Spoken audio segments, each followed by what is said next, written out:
Good evening, world. Good evening. Oh, I do have people watching. I didn't know if we'd have anybody watching tonight. Hello, Mage's Musings, and hello, Grumpy Old Slan. Familiar names. Familiar names. The counter's jumped up to 3. So we do have 3 people lurking. I didn't know how many people I would get because Legion of Myth is running a charity stream at the moment, a 24-hour stream in aid of the Wounded Warriors charity. And it is, of course, Armistice Day over here in the UK as well. So it is a bit of a charity sort of day. I've put a link to Legion of Myth's donation bit in the stuff below this video. So if you're feeling generous, drop them a few quid, few dollars, whatever. But they're going on at the moment. But I just thought that's a little diversion. We would have our regular Fighting Fantasy read through and voting and chat and Friday night thing. So cheers. No, I'm not becoming an alcoholic. I only ever drink when I'm doing streams with you lot. Hello, Elfbait. How are you? How are you feeling? Hope you're well. So, have anyone in chat been gaming this week? I did about an hour ago watch Mage's Musings, a new video, and that damn song is stuck in my head at the moment. You can dance if you want to, and if you don't dance, say you don't dance. And no friend of mine. Yeah. Yes, it is stuck in my head. We actually on Monday when we were playing, we were singing that as well. So yeah. Hello, Squirrel. How are you as well? How are you? No, the alcoholic thing is just because I always seem to be having a beer whenever I'm streaming on a Friday night, but I'm allowed to because it's Friday, and I've got 2 bottles of beer here. So just chill out. Just a nice, gentle, friendly beer with the lads and lasses, because we do get some lasses join us from time to time on a Friday night playing a book. Also ran a bit of MERP on Saturday. It was a bit of a curtailed session. One regular player wasn't able to make it, and we had to just sort of mop up what they hadn't quite finished from the previous 2 sessions. And while I'm pretty good at improvising at the table if I'm running Call of Cthulhu or AD&D, MERP's just that little bit crunchier. I'm not quite as fluid with it yet, and I'm running it online, and I've been using pre-made maps that I've been drawing in Incarnate, and because I didn't really know where the players were going to go, how the story was going to develop, I wasn't all that well prepared. And of course, I thought they might pursue this trail of murder and mayhem to the south, and no, they went north and then east. So I wasn't ready at all. So we cut it short. I have already prepared ahead because they've now gone to Bree. I thought they were going to cross the bridge at cross the ford at Sarn Ford into Cardolan, but it's what happens. It's what happens. Right. So I have 4 people watching. Not as many on the usual. Good to see you on the mend, Elfbait. Good to see you on the mend. But hopefully a few people will jump across. I know Max doesn't mind us having a little stream at the same time. I did tell him. And yes, I will say I have put the link in all the blurb under the video to if you want to make a donation to the Wounded Warriors. It's a good cause. We've got all poppies and stuff stuck all over our shop window today because it's what you do at this time of year. Right. Where did we get to? We were playing Forest of Doom. And I've got the number 162 written down here, and I believe we were somewhere close to a waterfall.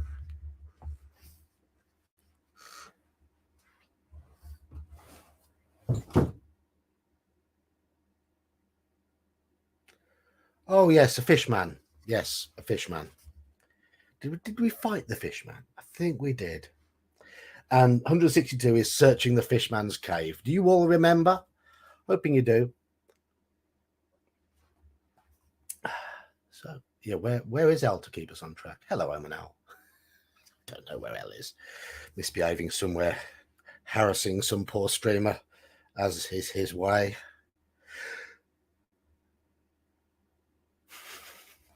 Right. You can't remember a thing? There we go. That's all my character notes from last time. A little map of where we went to and all the stuff we bought. See, I do give an idea. No worries, Omanel. You do what you need to do. Pop in and out as you wish. Right. 162. We are searching the fishman's cave, hoping somebody remembers. There is nothing of use or value in the fishman's cave. So you walk around to the north side wall. Steps lead back through the waterfall and up the north wall of the gorge to the top. You're at the foot of some hills and can see the path climbing up into their midst to the north. It is getting dark and night is closing in, so you decide to camp behind some rocks to the right of the path. You build a large fire and settle down to sleep with your sword by your side. Yes, sensible. I don't know if anybody's going to be joining me tonight. I haven't heard from Gingerbeard yet today. I think he said he had to do something tonight. I can't remember. I think he's maybe going to Leicester. I want to go there. You've been asleep for about an hour when the noise of deep growling wakes you up. You stand up without making a noise and grab your sword. You wait and listen. There is a full moon in the sky and the light casts eerie shadows all around. You hear soft footsteps and sniffing followed by another low growl. And maybe this is where Elle's hiding. Then a shape which looks like a man steps out of the shadows to your right. And he gets closer. As he gets closer, you see that his chest, arms, and face are covered with thick brown hair, and long teeth protrude from his mouth. He is a werewolf, and you must fight him. Okay, we've been thrown straight into a fight with a werewolf. There's no mention of silver and stuff, so I'm assuming our regular sword can do it. If you remember, we have got 11 skill, and we've got +1 from having a magical helmet, and he's only got 8, so we're going to kick his ass. Not in the first round, we're not. We're going to draw. Second round, we beat him. Third round, we beat him. So we've hit him twice so far. I'm going to hit him 5 times. He's got 9 stamina. And we've beaten him 3 times now. He's going to beat us by 5 or more on 2d6. So that's asking a bit. Now we've beaten him once again. So I think it's 1 more. 1 more. Yes, I know if I roll an 8, I'm okay. Average 7 or 8 and we're fine. Just have a little bit of beer to wet the whistle. 388 if we beat him.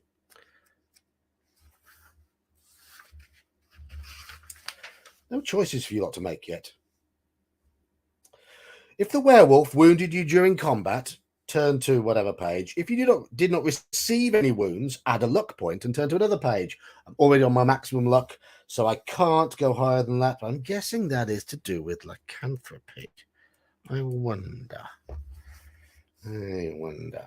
Eventually, you manage to get back to sleep, but have a restless night. In the morning, you collect your belongings and head north along the path into the hills.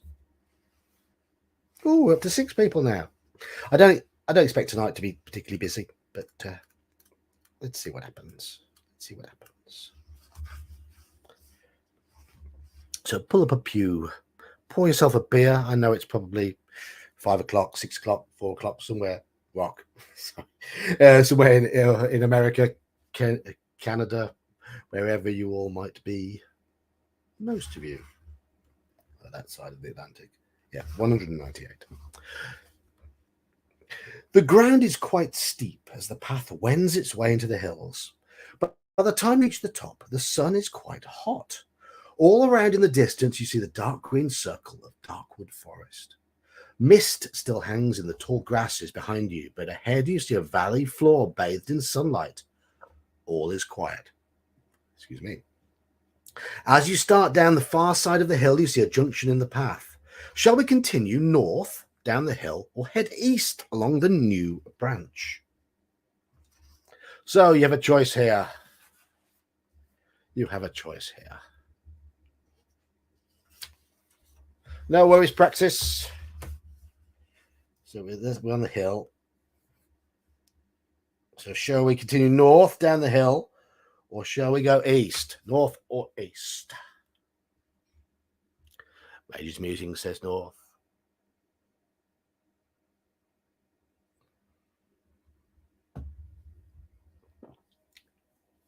Anybody else? Anybody else deciding, or are we leaving it all up to Mage? I don't know if it's the Mage here at the moment, or whether it's the bald one with the shiny eyes, sparkly eyes. We can't tell unless he reveals himself on stream. So we could be being lied to by Mage's Musings. We'll have to wait and see. You know, like those mafia games, you have to work out who the bad guys are by how they vote. I wonder. Are Mage's Musings and Elfbait both mafia in this game? Right, 2 votes for North. Anybody else gonna vote? Anybody else? Squirrel Hermit goes for North. Right, 278 is North. We're not going to be distracted by the side path because nothing's ever down side paths, nothing of any interest. Of course. The path runs through a narrow gorge between 2 hills. You feel vulnerable and draw your sword, expecting to be ambushed at any moment. Unfortunately, because you are concentrating on watching the sides of the gorge, you do not see a small patch of leaves and branches on the path ahead. Your foot goes right through the thin covering of a bear trap, and you plunge 4 meters to the... Look, this is a game of D&D type stuff. We shouldn't be using metric.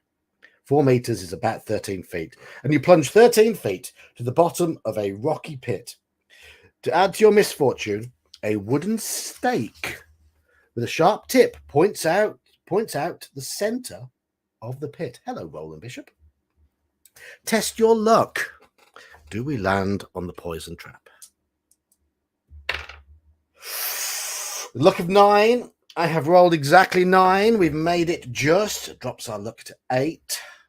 And we do have a potion of fortune. But if you're lucky, you manage to avoid landing on the wooden stake, but fall heavily to the floor and lose 2 stamina points.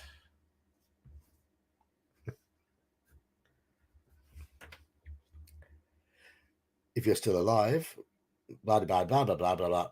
Oh, if you're unlucky, you lose extra. Right, okay. So we lose 2 stamina points and turn to 319.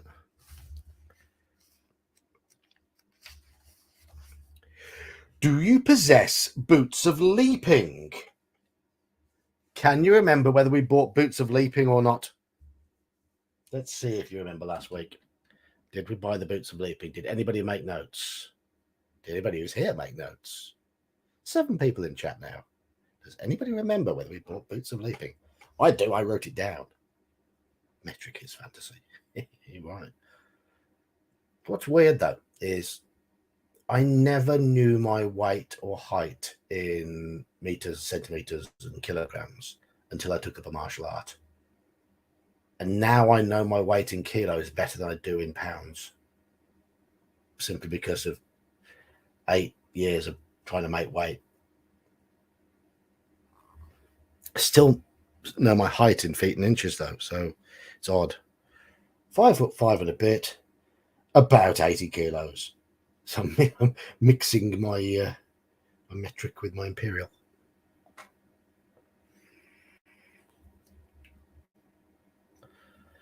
At risk of being political, the EU made us learn metric. But then a lot of our shopkeepers have switched back again. Right.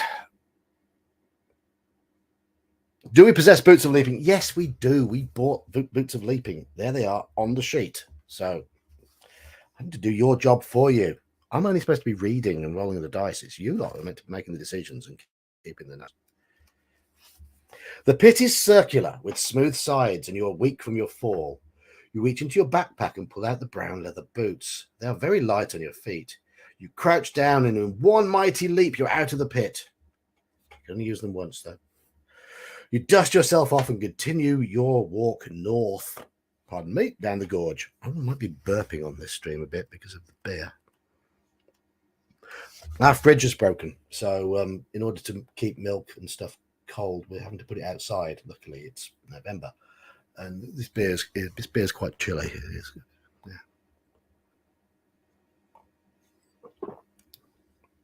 Yeah. Aren't baby squirrels called kittens? So Squirrel Hermit's kitten. Go on, Squirrel Hermit's kitten, join in. Don't have to call yourself Squirrel Hermit's kitten. Okay, so we continue down the gorge. Continuing down the gorge, you see the handle of a sword sticking out from a large rock by the side of the path. Shall we try and pull the sword free from the rock? Or shall we continue walking down the gorge? Shall we pull the sword from the stone, or shall we just ignore it and walk on? Up to you in chat.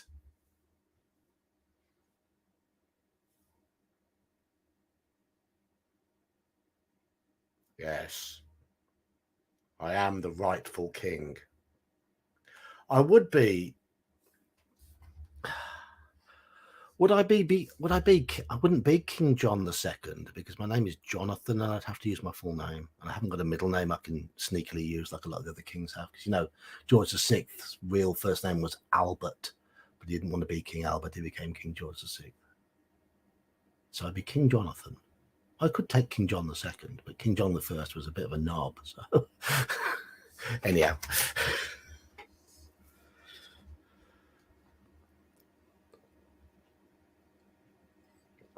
Elf Bait wants to pull the sword. Squirrel Hermit wants to ignore the sword. Magic Music wants to pull the sword.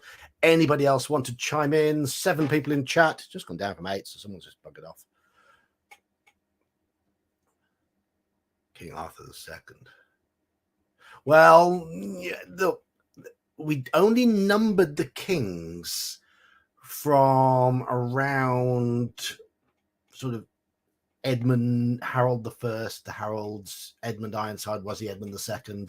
Because we had a number of Edwards in the 8th, 9th, 10th centuries. But yet Edward I was King of England from 1272 until 1307. We'd had Edward the Confessor before that. It's odd. I don't quite get it. So even if King Arthur was real, he didn't have a number.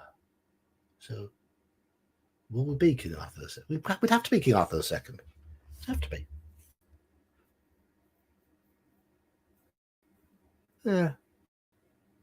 It's odd. It is odd. So, because Elfbait owned a goat called King Arthur. Is that meant to be Arthur, or is that meant to be Arthur? Is that a play on words? We are going to have to pull the stone, pull the sword free from the rock. Arthur.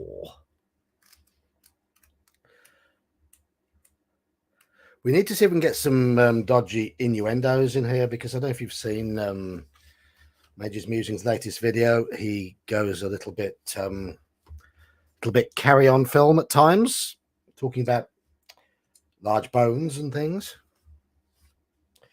Yes. You take hold of the sword and you place your foot against the rock. Roll 2 dice.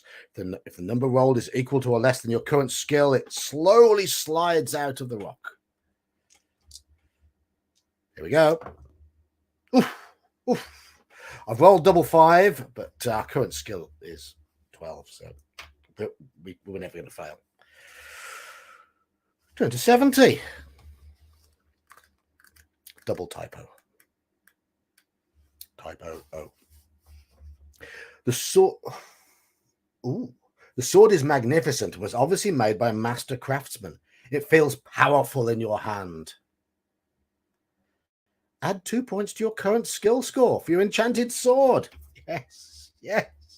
Sword magic. Cutting your new weapon through the air, you set off north down the gorge. Who was it who said not to try and pull the sword out? You know, I was saying about mafia games, and you spot the mafia because they're trying to scupper you. I think squirrels are mafia in this one. Yeah. Some people call those games werewolf. I love them. They're brilliant. I'm rubbish at them. Can never work out who the mafia is. I'll just get lynched on day one. Skill 14, actually, Mage's Musings. 14. Between the hills, you see the flat green valley floor stretching out ahead and beyond, a sinister wall of trees. Darkwood Forest. On the other side of the trees lies Stonebridge, your journey's end. Arriving on the valley floor, the path ends at a junction. Do you want to head west or shall we head east? East or west? East or west?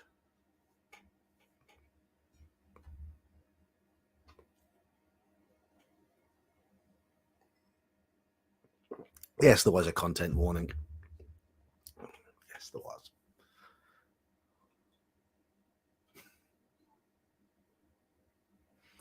Though I initially thought the content warning was associated with your singing. Hello, Fensage. Are you new? Are you related to Squirrel Hermit by any chance?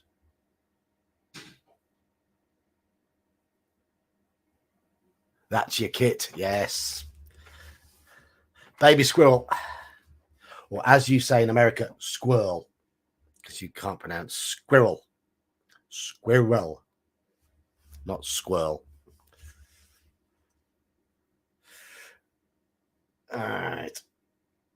Go west, young man. Singing was a sneak attack. Okay, everyone wants to go west. 113.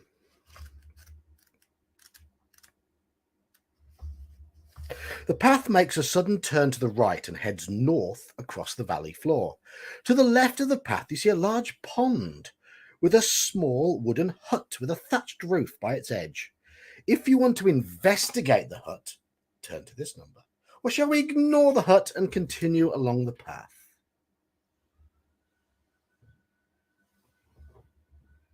Investigate the hut or ignore it. 9 people. Ooh.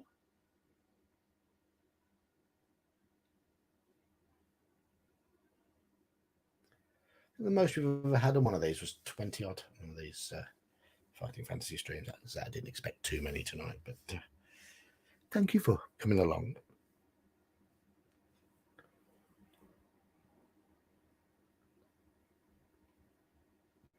We have 2 for investigate. Does anyone not want to investigate? Speak up now or forever hold your peace. Okay. The most votes we've had on any of them so far. Hut, yes, Roland. Huts were made for investigating. These huts were made for investigating. That's just what I'll do. I'm gonna walk all over you.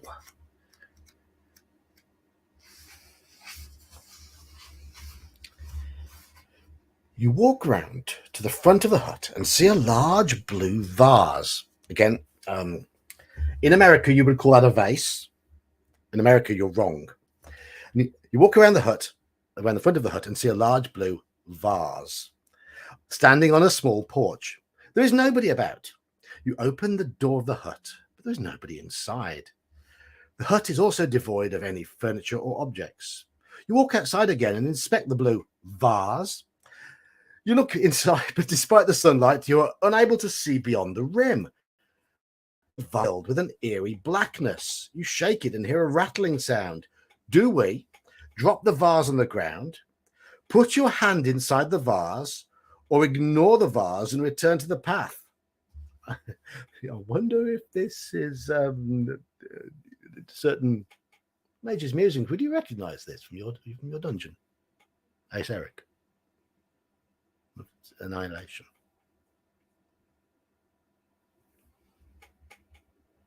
Everybody knows about that trap now.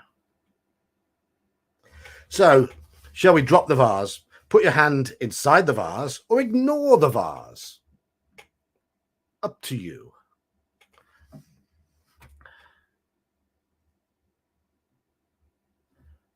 Right. Squirrel says ignore it and return to the path, but we already think he's trying to scupper us. So, drop it.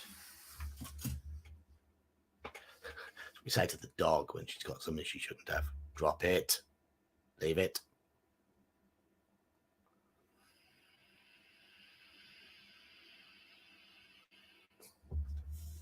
I'm surprised to see.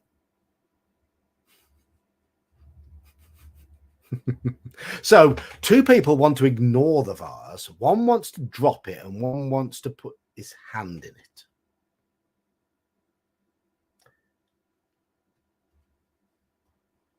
Elfbait is trying to use a lot. In Squirrel tongue, it's vase. Vase. Fensage is voting with his dad. Best answer is hand in vase. Yeah, well, ignore it's winning at the moment.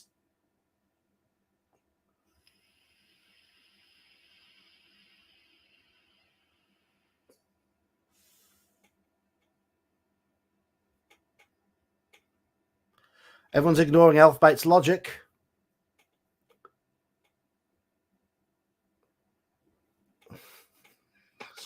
Squirrel fix. They're teaming up on us. Right. It looks like we ignore it and head north. I wonder what we've missed. We'll find out. As you walk across the valley, you see the dark green wall of darkwood forest looming up before you. The path leads directly into thick undergrowth, and soon you are walking between tall dark trees and thorny bushes. It is dark and quiet. The path forks. If you wish to walk east, turn to whatever number, or we can continue north. So, east or north?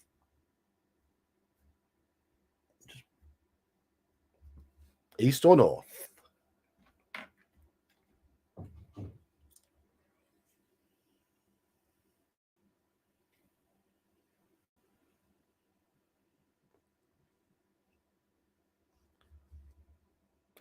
There must be collusion going on because three people have put north at exactly the same moment. Well, you've all appeared at the same moment on my chat anyway. Bear with me.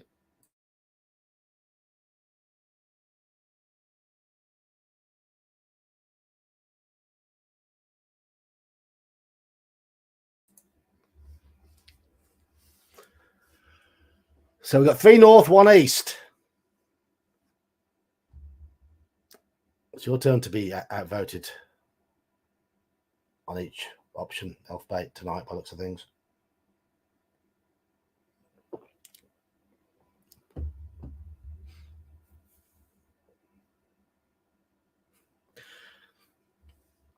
Kit is in his own flat, whereas Squirrel Hermit is flat because he's become roadkill. Sorry. Let's see. That's my sense of humor.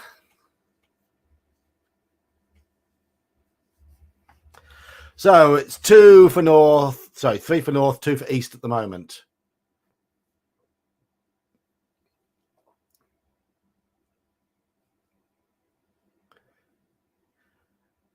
North is winning.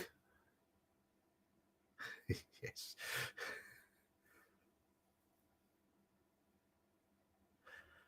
How big are squirrels in America? They're the same size as the ratty little things over here?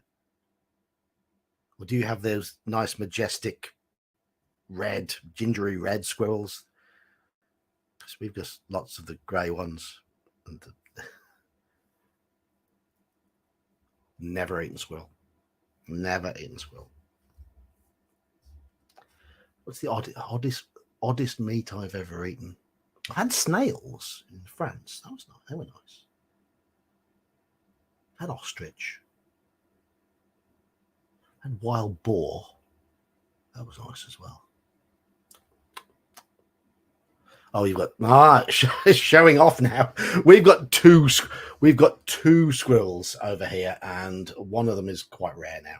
One's a protected species. The other ones are just everywhere. Looks like we're going north.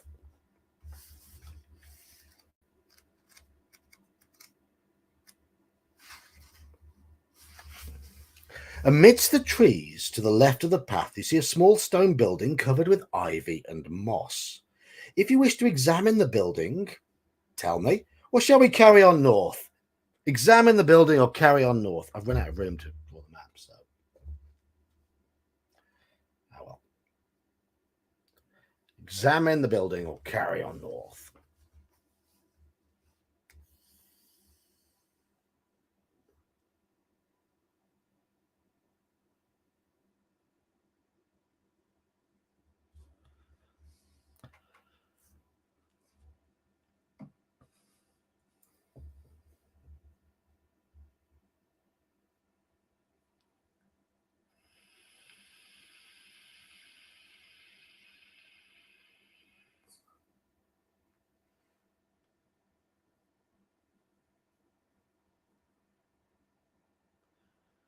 Okay, we're on 3-2 at the moment for examining.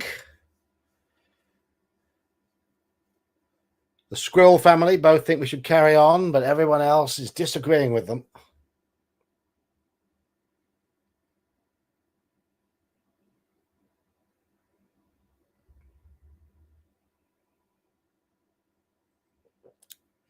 I wonder if people were not on at the start tonight because I normally start an hour later. I started an hour earlier tonight, my time certainly, because I just thought I'd get it done when the house was quiet.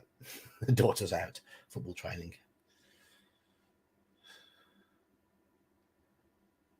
But she's driven herself tonight. The wife is at home.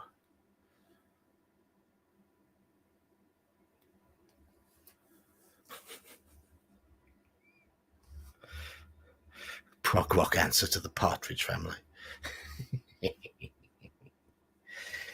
Right, we're examining the building.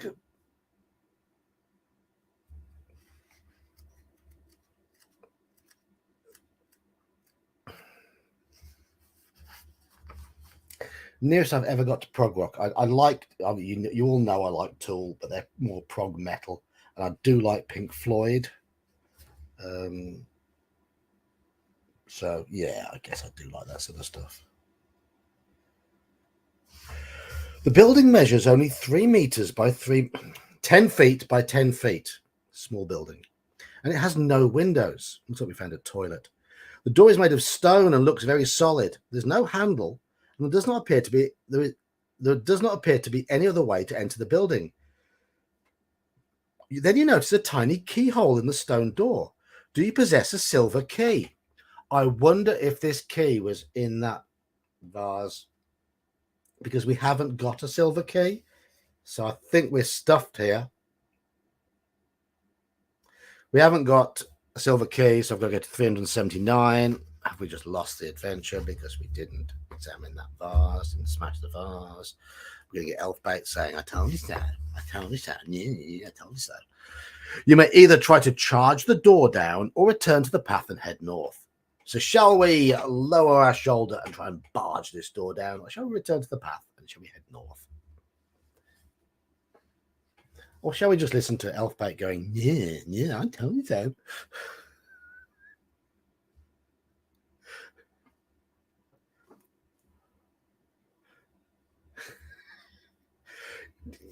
Mage's Musings, you just said shove your hand in. Hello, Andrew Holdenby. Charge! Break it down. Oh, we have disagreement in the Squirrel family, with Senior Squirrel saying move along and Squirrel Junior saying break it down. That's what we'd like to see. uprising.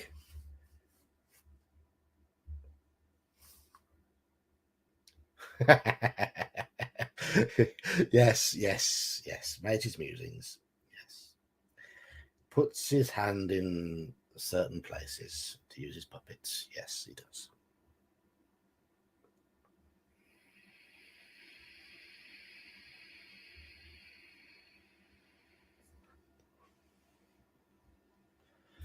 Anybody else going to vote?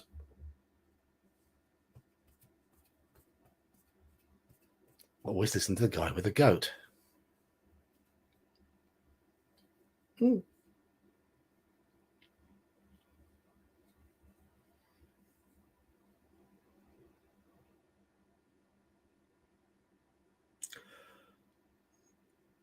So we've got 2 votes for breaking it down, 1 vote for ignoring it. So it can still be swung. I would like a few more contributions, please, chat. Come on.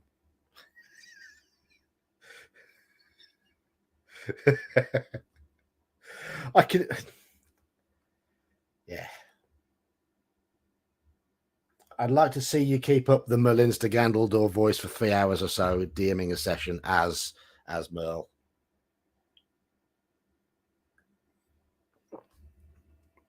Do you think you could do it? I once managed to run 4 or 5 hours of Horror on the Orient Express almost entirely in a Hercule Poirot accent.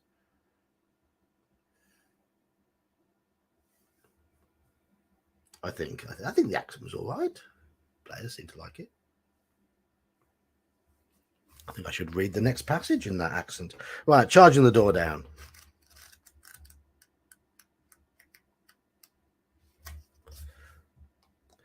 You step back and then charge at the door. There we go. Roll 2 dice. If the number rolled is equal to or less than both your luck and skill scores, the door, it flies open. Now wait.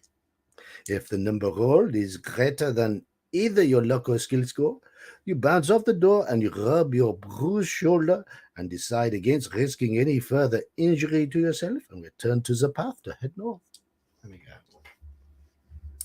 Right, equal to or less than both luck and skill. So 8 or lower. And I'm going to look. 6 and 2. There we go. 8 or lower gets it. 6 and 2. Just in case you think I'm cheating on the dice. There we go. Equal to or lower than both. Yes. There we go.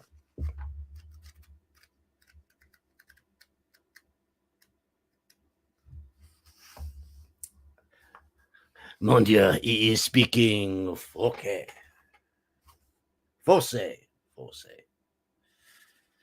Mon Dieu. Inside, you see the stone stairs leading down from the door into the gloomy depths. I'm going to give up now.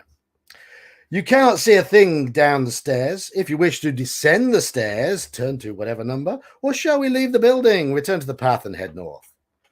Down the stairs, or leave it alone? Down the stairs, or leave it alone? Mon Dieu. Zut alors. Merde.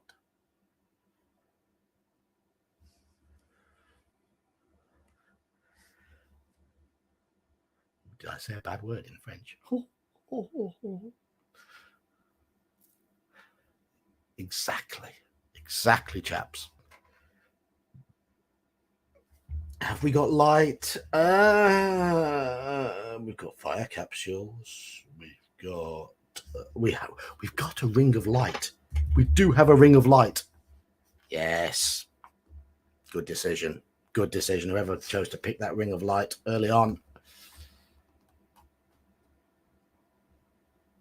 Might have been DK who decided on that. Don't tell him. Where is he Where is the mad Irishman tonight? Whenever we mention him, he always appears, though, so shall see. Yes, we have a light source. Further, yes. Everyone's saying go down the stairs. Yeah, we're adventurers. You head into dark places. You probe around dark places if you're an adventurer. You step carefully down the stone stairs, feeling your way as you go. Slowly your eyes become accustomed to the dark and you begin to make out shapes at the bottom of the stairs. You are standing in a small square room with a low ceiling. The floor is thick with dust and there are cobwebs everywhere. In the middle of the room there is what appears to be a large stone box, measuring approximately 2 meters by 1 meter. The top of it is a great stone slab. Along one of the rough stone walls, you find a small alcove with a candle in it. Shall we light? Oh, there's an option to use the ring of light here. Shall we light? Shall we light the candle, or shall we walk back up the stairs?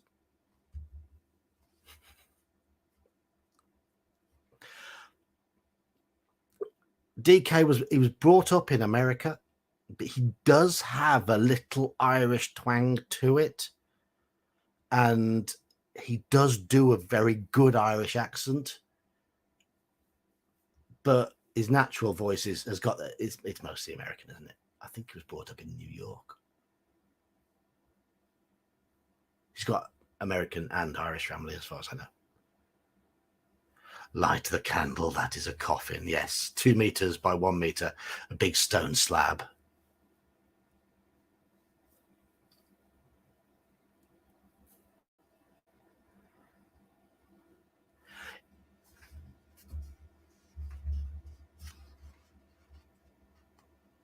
"292, light the candle."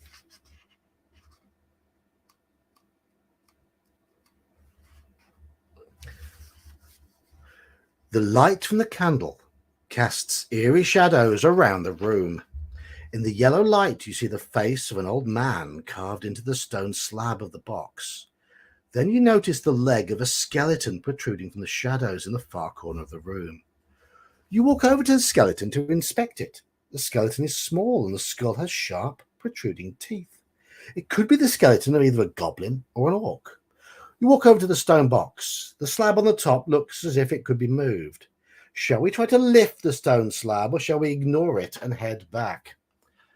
Go away, troll.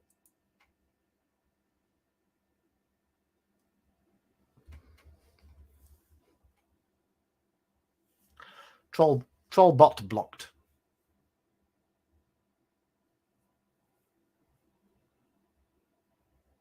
Yes, the candle did indeed summon bots. It's a trap.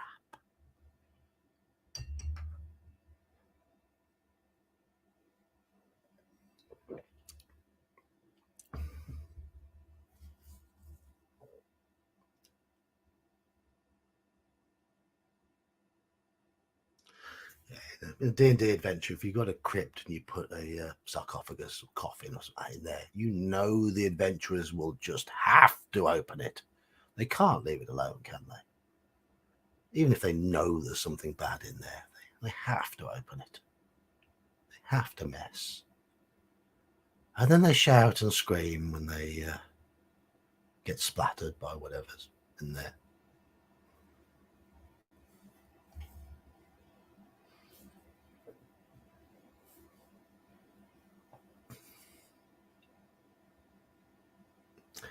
Is that meant to be a sound effect with that squirrel?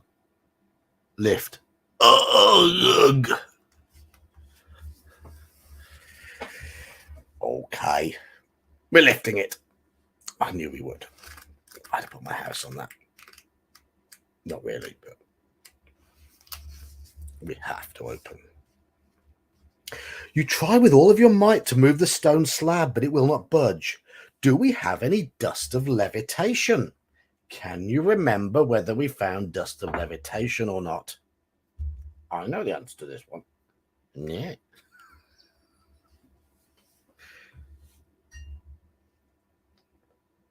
Just testing you all out from what you remember from last week. Do you remember whether we found any dust of levitation or not? Or do you want me to get on with it? Because I know the answer.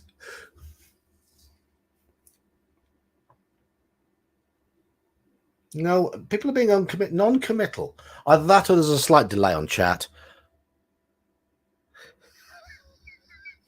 Dust of snark.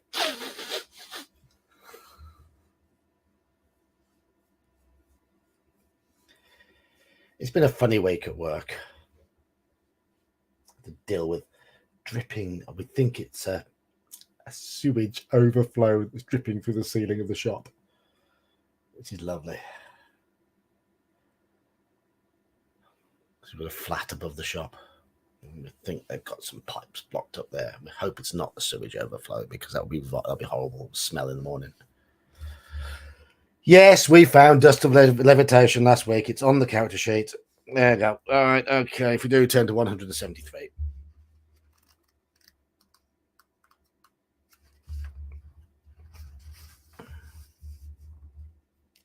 You take from your backpack the glass vial containing the sparkling dust and sprinkle it on the stone slab. Slowly, the stone slab starts to rise into the air. You peer into the box and are horrified to see a rotting corpse lying there. Of course it would be. Ragged clothes cover a skeletal body with loose flesh hanging from it. You have lifted the lid off a coffin containing some cursed undead creature and jump back in horror as you see its eyes flick open. You are in a crypt made foul by some unknown follower of darkness. Slowly, the creature rises out of its coffin and moves towards you with outstretched arms. Do we have any holy water?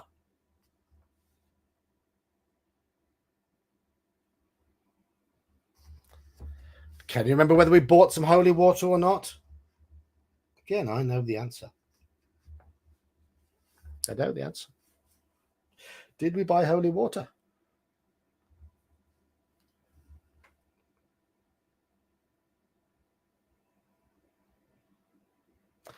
Nobody's committing again. The answer: no, we didn't. Holy water was not one of the items we picked.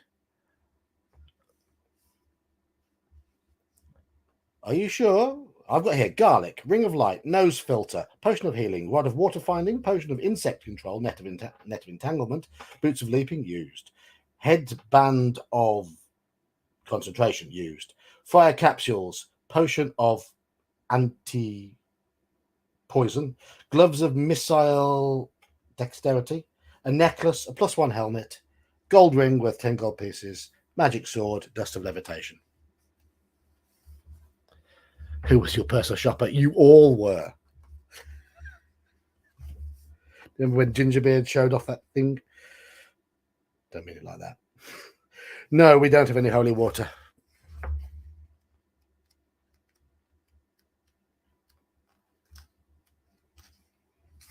The creature about to attack you with its claws is a ghoul. It's got skill 9, stamina 7. It's not very tough, because we are now. Bosh. It's going to beat us by 5. Bosh. The odds of it beating us by 5 on 2d6 are not high. It has the ability to paralyze you if it scores 4 separate wounds on you during this battle. No, it didn't even hit us once. I want to give us XP. Where's our XP? Level 2 yet. You step over the still corpse of the ghoul and look inside the coffin, where you see 25 gold pieces. But you are overjoyed to see another object that was being used as the ghoul's headrest. A bronze hammer with the letter G inscribed on it. We had to find that, didn't we? Yes. We found the hammer. Do you remember the introduction? That dwarf told us about a hammer. Yes. And here's L. Better late than never.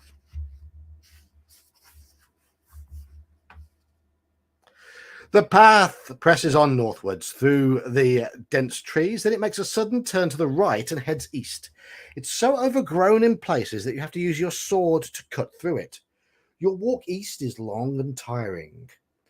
At last, you reach a junction in the path. Looking at Big Leg's map, you decide to head north again in the direction of Stonebridge and ignore the narrow path continuing east. Hammered. Yeah, I've had half a bottle so far of Boondoggle. I'm behaving myself this week. Behaving myself. There's the other half a bottle gone into my glass. Forces me to take it easy, drinking out of a smaller glass. If I had a hammer in the morning, hammer in the evening. Who had a hit with that song? Can't remember. Somebody did. Hello, Praxis. Welcome back. We found the hammer. The path opens out into a small clearing. To your right, you see a pile of branches, grass, and pieces of rag, the lair of some large creature. Amongst the debris and old bones scattered about, you catch sight of something glittering. Punctuation there, please. If you want to look more closely, turn to this page. If you wish to hurry north, do something else. Did Bare Naked Ladies do somebody had a hit with it in the early 60s, late 50s, early 60s, way before all of our time. The old mage might know, and actually Ace Eric was probably already decaying by that point.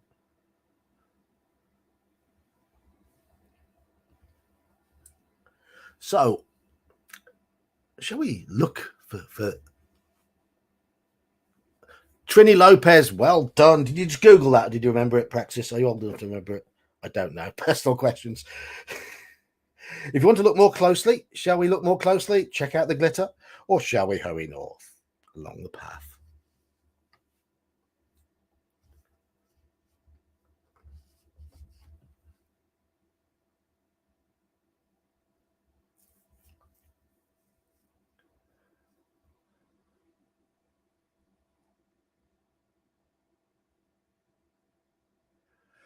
Squirrel says north, but we already know that he's on the side of the mafia.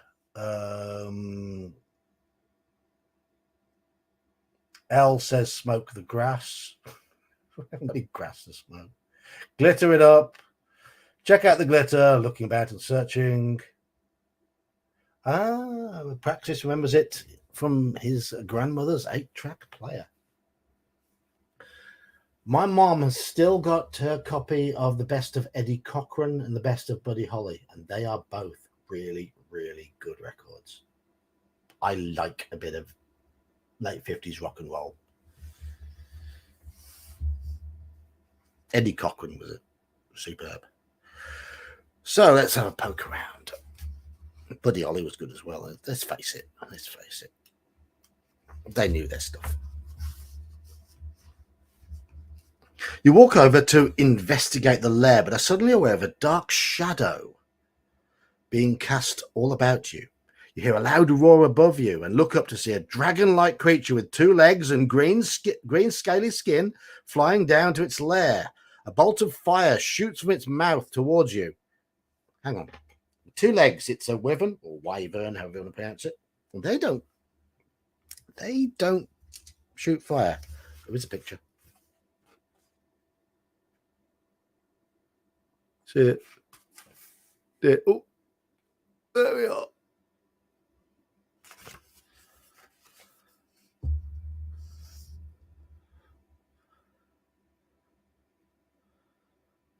Your what is what, Al? Your verger is legion. No idea what you're saying. No idea what you're saying. Okay. All right. Okay. A bolt of fire shoots from its mouth towards you. Test your luck. Okay, we have 8 luck points.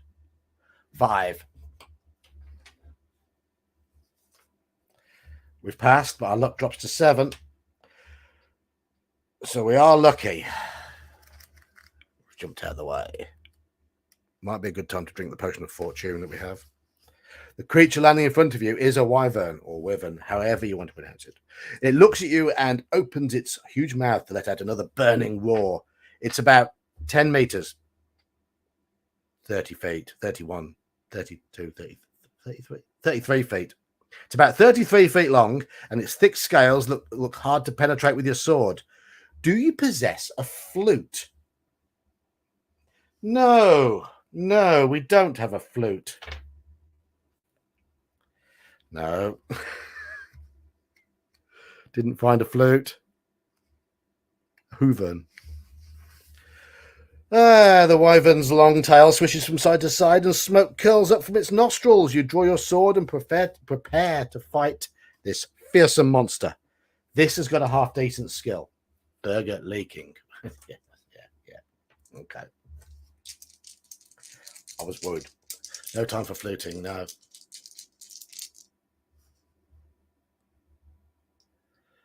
Yeah, could the flute have been in the vase? We don't know. All right, first round of combat. 7, 8. Yeah, we've just beaten it. Remember, we've got a high skill, but so has this. Tied on the second round. Oh, we've rolled double 6 on the third round. No, it can't beat us. So its stamina is down to 7. Yep, 7 versus 4. We've won again. 10 versus 9. We've won again. 1 more. 2 more. 5 versus 8. 19 versus 18. We've just pipped it. 5. Yes, we've killed it. We've killed it. Yes, we're that hard.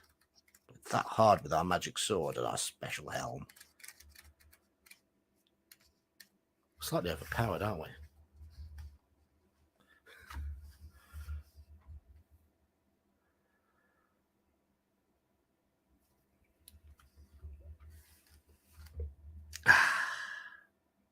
You walk around the motionless wyvern, and start to rummage through its lair and surrounding debris. You find a gauntlet made of plate iron, a throwing knife, 10 gold pieces, and a gold ring. You put the knife and the gold pieces in your backpack. Up to 35 gold on the knife. Okay, shall we try on the gauntlet? Shall we try on the gold ring, or shall we leave these items and head north along the path?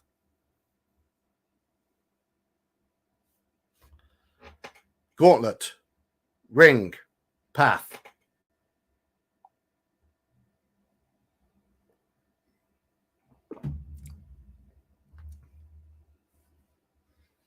Praxis says gauntlet.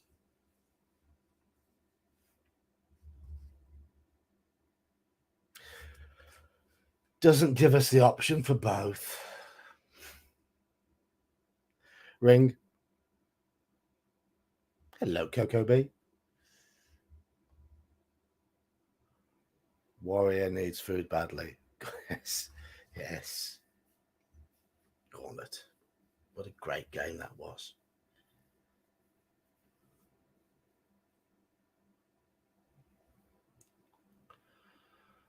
People are leading towards walk. There's not the option to walk down the path while trying things on. We've got gauntlet, ring, gauntlet. No, Mage's Musings is voted twice.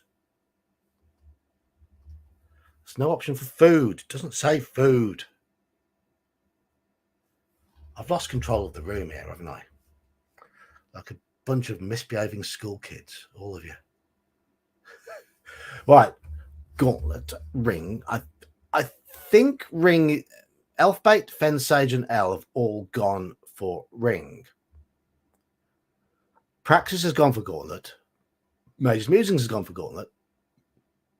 Mage's Musings has snuck in an extra vote for gauntlet.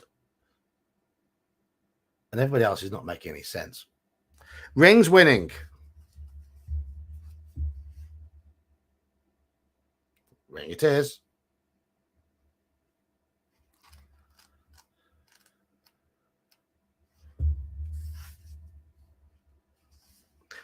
Slipping the ring on your middle finger, that one, you are suddenly gripped by an agonizing pain. Eventually the pain subsides, but you're unable to take off the ring. You're wearing a cursed ring of slowness, which will force you to subtract 2 points from all future dice rolls when computing your attack strength. Oh, okay. Right. Shall we try on the gauntlet, or shall we leave it alone and go to the path? Gauntlet or path? Up to you lot. Ring was a bad idea.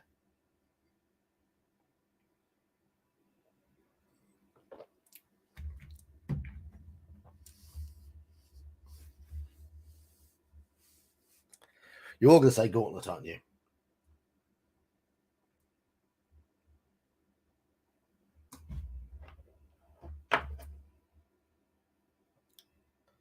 Double your curses. Scroll home and go to path. Gauntlet, I suppose. Yeah, okay. Let's go for the gauntlet.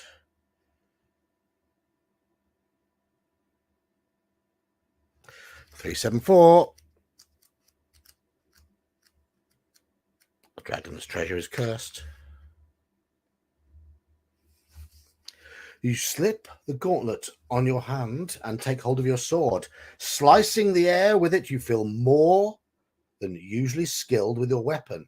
You now possess a gauntlet of weapon skill, which will allow you to add 1 point to all future dice rolls when computing your own attack strength, so long as you wear it. Huzzah! There we go. Now we go back to the path. So the gauntlet was worth it. The ring, we'll forget that one. We shall forget the ring. Walking along the narrow path, you suddenly hear the sharp crack of a twig breaking and the whispering of low voices. You draw your sword and wait anxiously with your back to a large oak tree.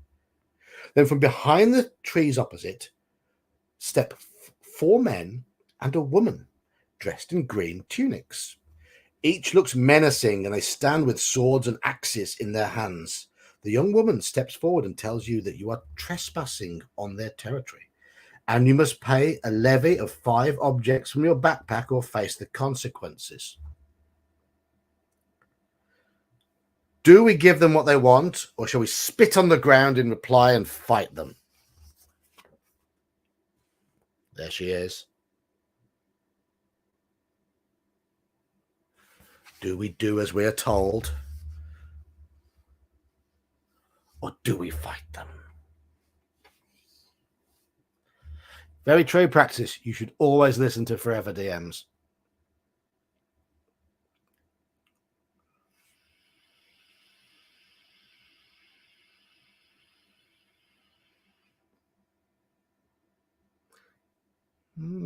Consequences, you say?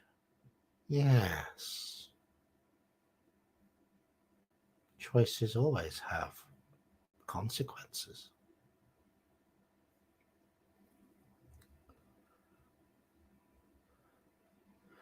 Fight, fight, fight. Just push it away. Fight, fight, fight.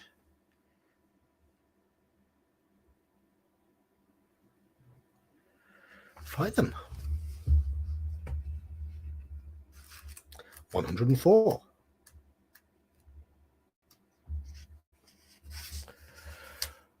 Okay, the bandit woman steps forward with a sword raised, shouting, "Death to the intruder!" She is their leader, and you must fight her first. Okay, so we fight her. All right, she's only got a skill of 8.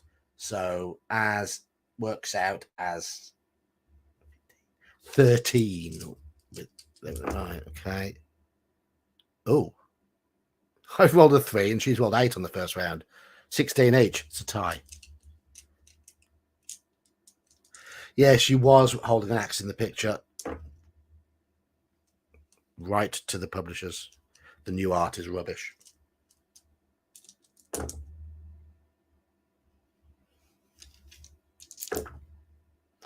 It's a bit of a foregone conclusion that we're going to beat her.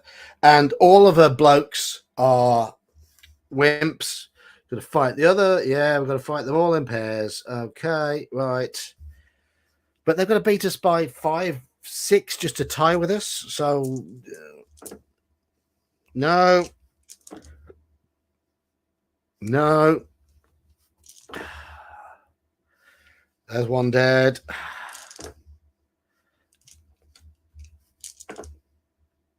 No, another one dead. Ooh, 5 versus 9. No, yeah, we're beating that one as well. We pretty much need to roll 5 or lower, really, to have any chance of being hurt in this. Oh! I'll shut up, shall I? I've just rolled a 4. They've rolled an 11. Okay, so yeah, one of them has managed to wound us. Okay, it's another one dead, and the last one. Duff. Another one bites the dust. We do win.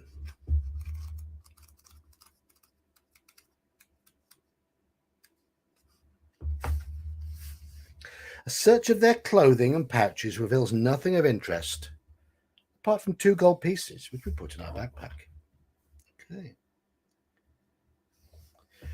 I'm going to just sort of jump in here and we'll say, have we got, yeah, we've got food. Food heals 4 stamina. It's a good time to eat some food. And I'm going to drink the potion of fortune. I think it's a good time, actually. There we go. So I've crossed off the potion of fortune, knock our food down. So we've just healed a bit, recovered our luck. Set off north again along the path and soon notice the trees beginning to thin out on either side of the path. Eventually the path leads out of the trees into a ploughed field. You're out of the dark wood forest.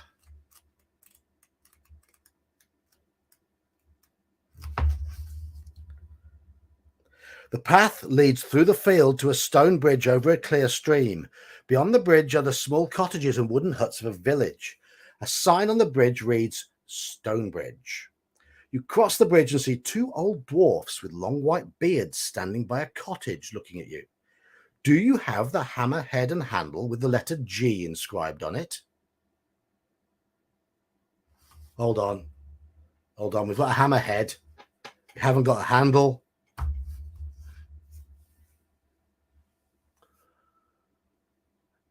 Balls.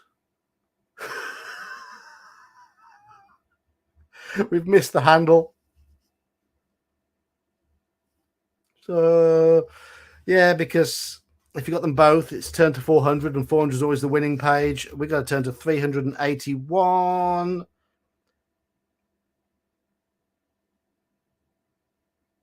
You have failed in your quest to help the dwarfs. Being unable to face Gillibrand, their king, you decide to head east to find a place to rest after your perilous adventure. Perhaps you may try again. If you do, you must walk around Darkwood Forest back to Yaztromo's tower to purchase more of his magical items.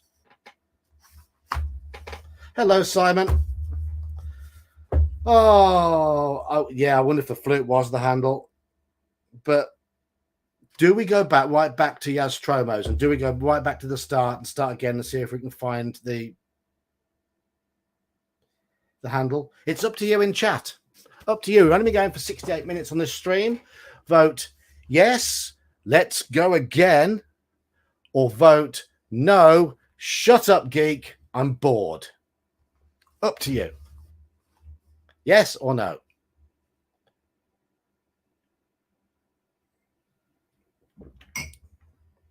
Again. Yes. Yeah, we do keep all of our gear. It says purchase more. Hello, Space Canuck man. Canuck. Simon's abstaining.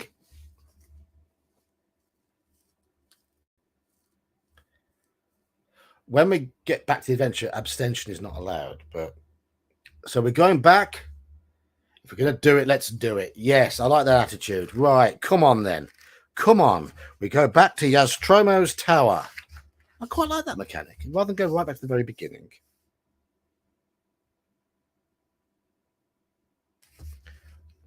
Hold on. No.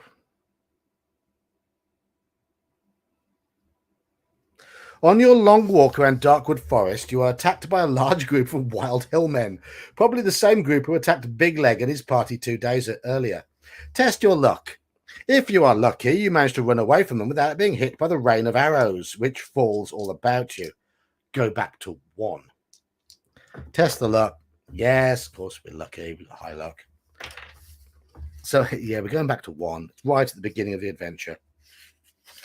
We're back to Yastromo's. We're going to follow him up the stairs because that's where we go. And we've got some gold. Right. Remember that big list of items from last week? We've got 37 gold. I'm just going to go down this list and buy all the things we didn't buy or the things that we have used up.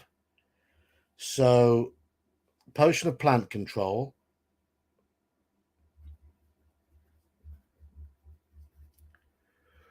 Potion of stillness. This is used 5. Holy water.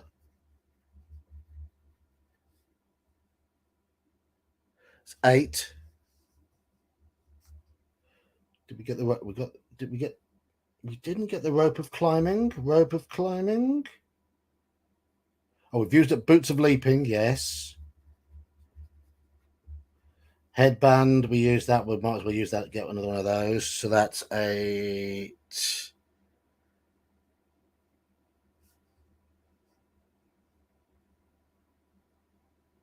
13 so far. 13. Rope of climbing.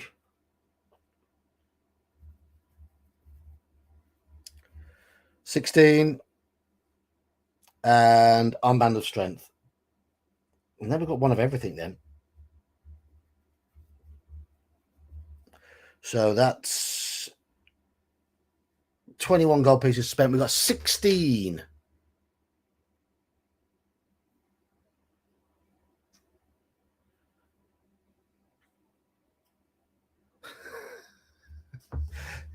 Oh, let's block 69xxx life by. So we haven't lost. You're right, Mage's Musings. Go back and get more stuff. Grab the dwarf heads and crack them together. Well, that'd be one way of doing it. Okay. We all know what we've got to do, and we've just got to find the handle now, haven't we? Because we've got most of the rest of the stuff. So let's go to 177 and start on our way. Can we remember where we went? Okay, outside in the bright light, you notice the dead quietness again. A narrow path leads northwestwards from the tall grass surrounding Yastromo's tower into the dense undergrowth of Darkwood Forest. In a few strides, you are surrounded by the dark and tangled forest. Stones and knotted roots seem to hide in the shadows, and you can almost believe they're trying to trip you up. The light fades quickly, and the air becomes moist and unpleasant. Deeper and deeper you go into the gloom. Eventually, the path forks on either side of a huge tree.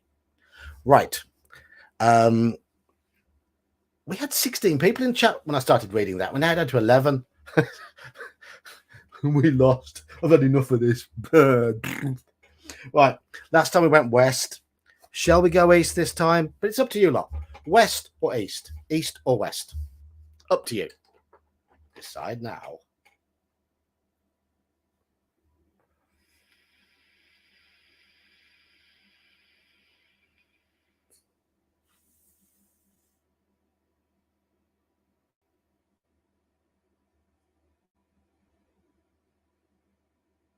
East or west? West or east?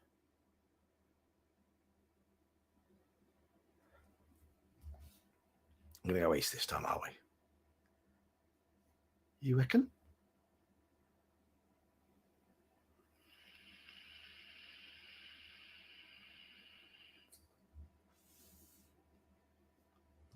Another shout out for Legion of Myths charity stream. If you haven't already not already aware, they are streaming for the Wounded Warriors, which is the American version of our Armistice Day over here in Britain. There is a donation link in the description of the stream video on YouTube. So if you're feeling generous, I know a lot of us don't have much money at the moment, but if you're feeling generous, go ahead. Going east. The narrow path continues to cut its way through the tangled forest. Strange animal cries and noises echo through the trees. At last, the path widens to approximately a meter across. Soon you arrive at a moss-covered wooden signpost, on top of which sits a large crow. The arms of the signpost read north and east. Just as you are deciding which way to continue, you hear the words, "Good afternoon." You look up in the direction of the voice and you see the crow looking down at you inquisitively. "Good afternoon." Hold on. I did my crow voice. "Good afternoon," you reply slowly, feeling a little foolish. The crow speaks again, asking you, "Which way are you headed?" You reply that you're looking for two goblins, small, sinewy creatures with brown, scaly skin. "1 gold piece will buy my advice," states the crow confidently. "Shall we?" There were two goblins which nicked the hammer, if you remember. Shall we pay the crow for its advice, or shall we ignore it and go north, or ignore it and go east? Pay the crow, north or east? Up to you in chat. Flipping a shiny.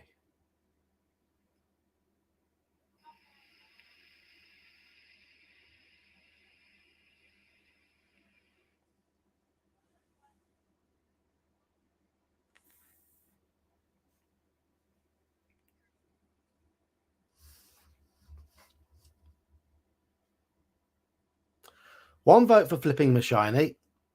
10 people just sat there not deciding.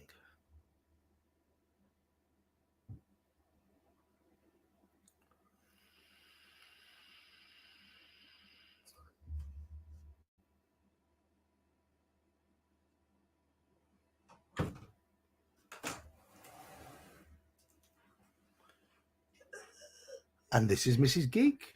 I'm not. Just like the name Mrs. Geek. You might not be a geek. I'm not a geek. You can? I'm streaming. Okay. Just got to open the window. Hello, Jason.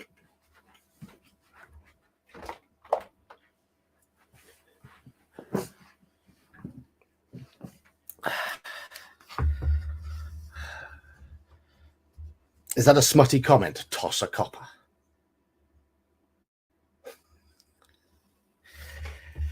All right. Shall we pay the crow for its advice? 343. Okay, we've only got gold, unfortunately, so we can't give it a copper coin. You put the gold piece on top of the signpost as requested by the crow, after which it says, "Go north." You ask the crow why it needs gold pieces, and it replies that it needs 30 gold pieces to pay Yastromo to turn it back into a human again. You bid the crow farewell. If you want to turn north, as advised by the crow, turn to whatever number, or shall we continue eastwards? So do we follow the crow's advice and go north, or do we go east? Can you hear what's going on in the other room? Mrs. Geek's gone to the toilet. And she's just shouted to the son to come and fetch some toilet paper. Yes. But they can hear Mum in the background. Hey.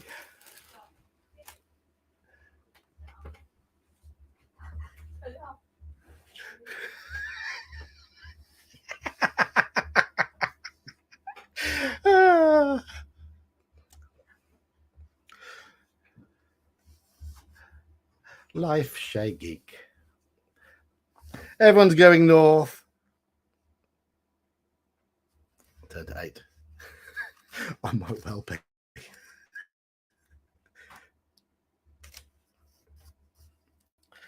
Walking along the path, you hear footsteps and arguing voices ahead of you.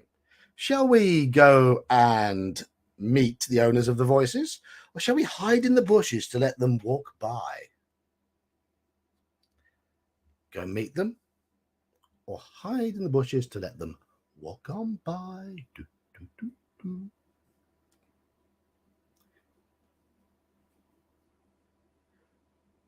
You'd probably all know the Dionne Warwick version of that song over there, but over here the Stranglers version was a decent hit, a decent size hit, good cover.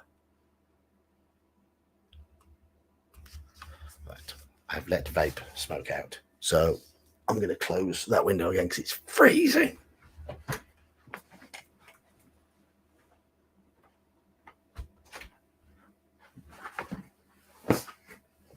I have also been joined by a furry friend. Say hello to Misty Dog. Hello, puppy dog. Hello, Mist. Gonna wag the tail? Go on, wag your tail. Or just look at me. You're just gonna stare, aren't you? Yes.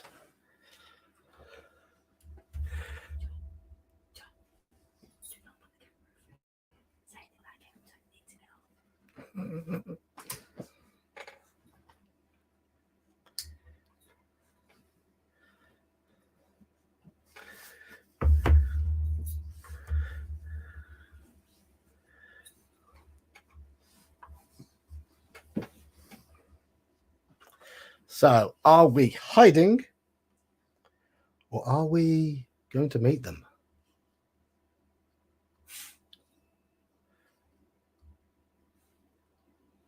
Praxis is back again. So, we've got 1 vote for hide, 2, 3 for hide, 1 for meeting them, 4 for hide.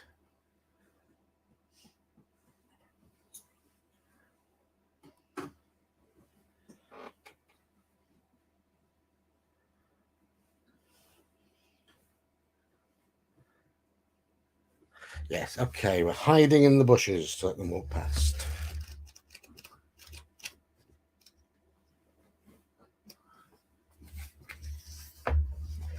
As you crouch in the bushes off the path, the voices get louder.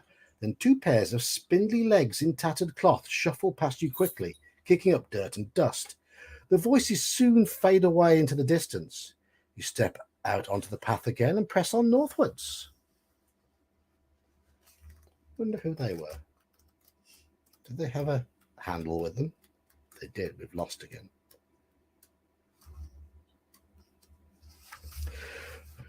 To the left of the path, you notice a large hole in the ground with a diameter of some 10 feet. Walking over to the edge of the hole, you see it sloping off into the depths of the earth. Shall we walk down into the hole or shall we continue northwards? So shall we go down into the hole or shall we go north?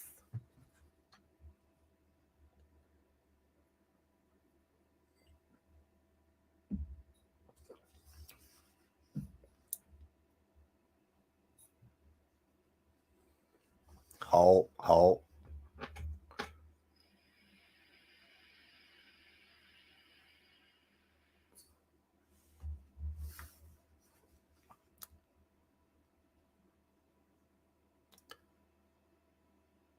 Avoid the antlion. Do you know something we don't?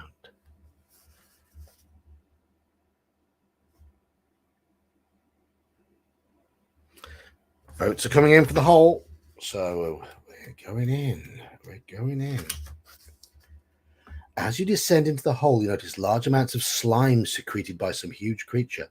Shall we climb back out of the hole and continue walking northwards, or shall we carry on down the hole? Continue down the hole or ignore the slimy stuff and get back out of there?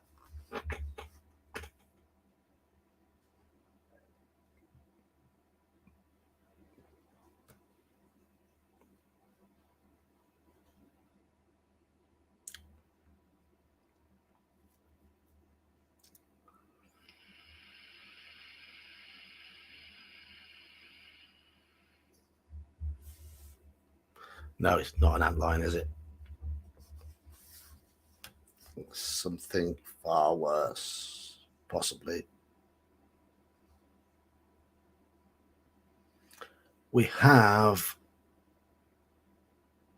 multiple votes for down. Just one person saying climb out and leave.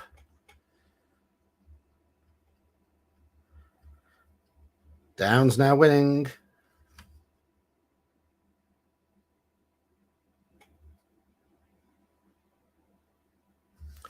Okay, we go further down into the hole.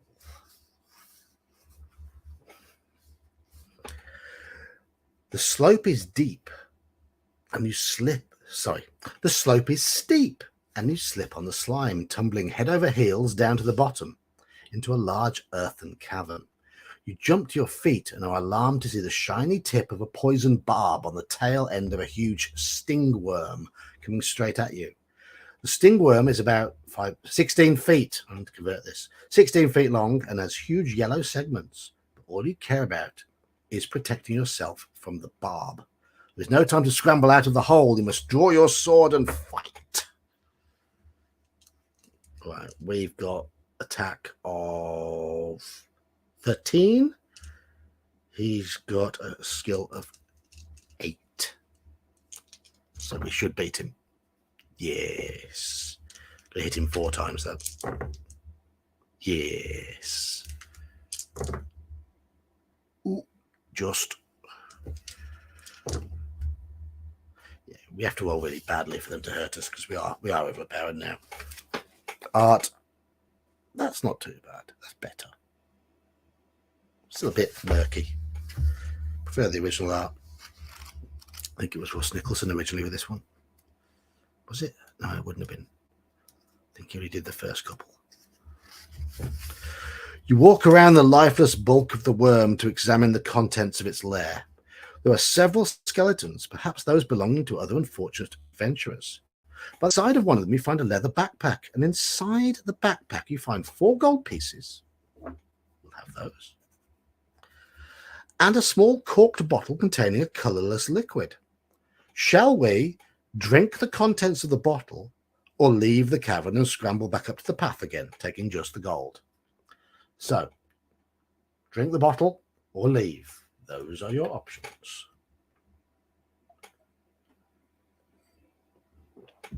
And while you're deciding, I'm going to open the beer. Drink. Bottoms up indeed. This one is Coach House Post Horn Premium Pale Ale. There we go. Another birthday present.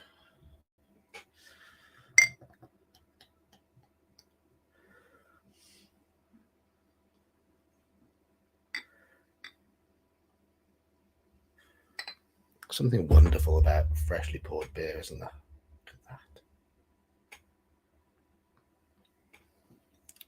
Look at that. Ooh. That's rather pleasant. Boondoggle was okay. It's a bit tart, but this is rather good.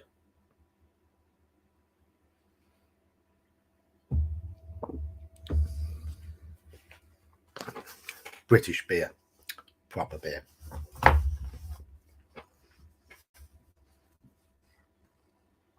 So, are we drinking?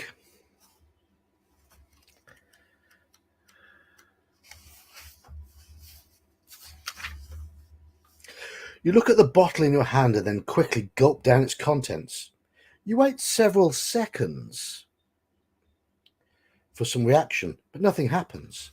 However, when you come to pick up your sword, which you had put down to examine the backpack, a surge of confidence runs through your body. The liquid is a potion of weapon skill. Oh, yes. Another +1 to our fighting. Allows you to add +1 to future dice rolls when computing your own attack strength during combat. There we go. We're even more overpowered now. So we scramble out of the earthen cave and continue. I'm not going to chug the whole beer. No, I'm going to enjoy it. I'm going to savor it.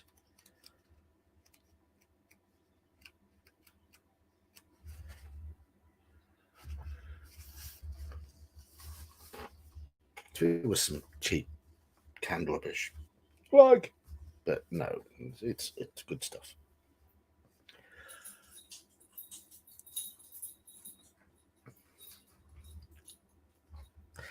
At last, the trees begin to thin out, and shafts of sunlight beam down through the gaps on either side of the path. As the path widens, you see a large cave entrance set a few yards back on the right. Shall we examine the cave, or shall we continue northwards up the path?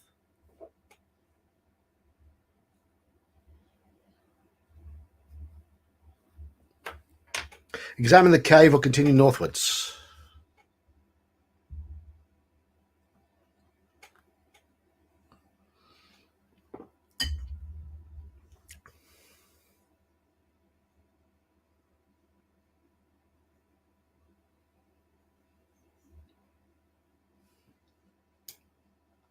Given that we've had to start again because we missed one item, I think we do need to pretty much examine everything, don't we? So, yeah, there's got to be tactics. We are tough enough now.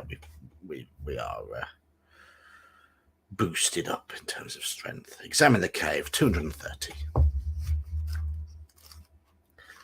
You all seem to agree. Slowly you peer into the cave and see the huge shape of an ogre walking slowly over to a wicker cage with a bowl of water in his great hand. He's dressed in animal furs and carries a stone club at his belt. There appears to be a small creature jumping around inside the cage. Shall we pick up a rock to throw it at the ogre, rush in and attack the ogre with our sword, or shall we leave the cave and continue up the path? Artwork.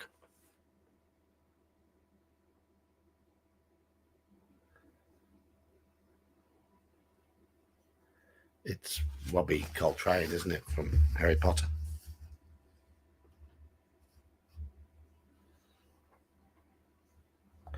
Yes, right, Mage's Musings. Need to search everywhere for that handle. So, decide.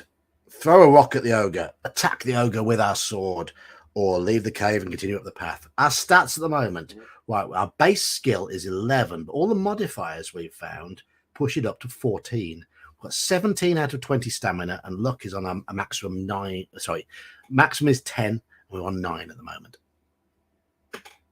We have 9 food left. We've used our potion of fortune. We've got 20 gold and a gold ring worth 10 gold.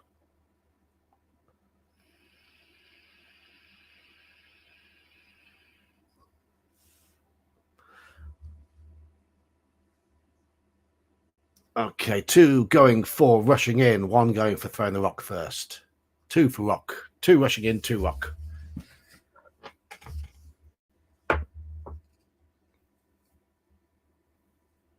Throw, okay. 3 and 3 now. I know it's too soon, like Robbie Coltrane. So we're 3-3, I see at the moment. Hello, Helicart. No, there's no knockers yet. We haven't encountered knockers. No. We did have something that was a little bit double entendre-ish at one point, but it wasn't knockers, sadly. Jason says charge. So charge is currently leading 4-3. Any more votes? Throw a rock at the ogre. Okay, 5-3 now. It looks like the charging the ogre is winning.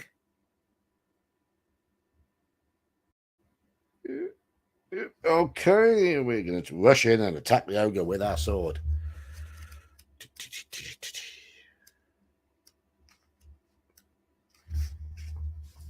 You draw your sword as you enter the cave. The ogre throws down the wooden bowl and lifts a large stone club from his belt. He grunts and lopes towards you. Prepare for battle. He's got a lot of stamina. He's got 12 points of stamina, but his skill is 8. So our skill is effectively 14. So he's got to beat us by 7 to knock anything off us, which he doesn't do, unsurprisingly. And he doesn't do it again.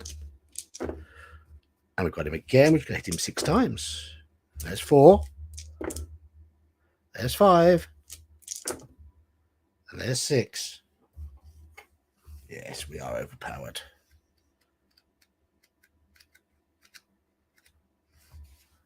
Fight's almost pointless now. As the ogre slumps to the ground, the creature in the cage jumps around even more frantically than before. Shall we take a look at the creature in the cave? Shall we search through the contents of the cave, or shall we leave the cave immediately? So, creature in the cage, search the contents of the cave, or leave the cave. Up to you as usual. This bit is lovely. I like this.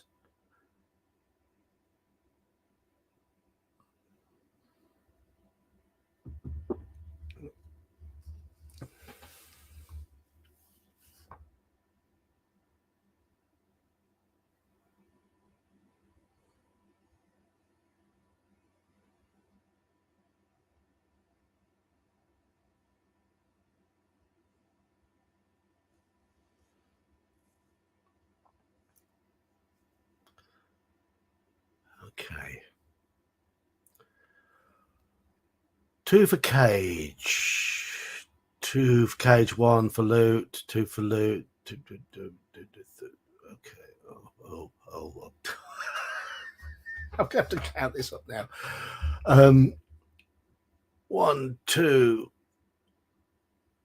3, 4 for creature, 3 for loot the cave. 4 for loot the cave, 4 for creature at the moment. So 4 creature, 4 loot cave.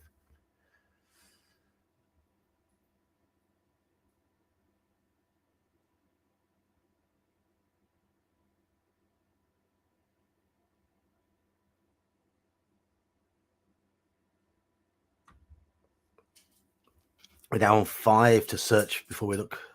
Okay, 6. Yeah, I think 6 is going to have it. So search the contents of the cave. 313.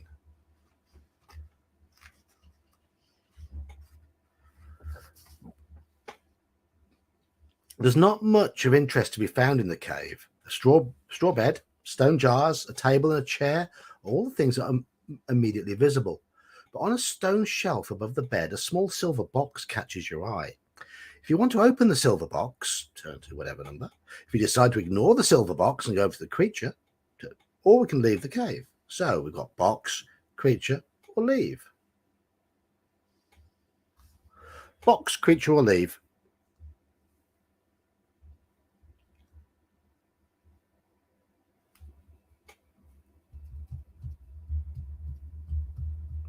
L says open.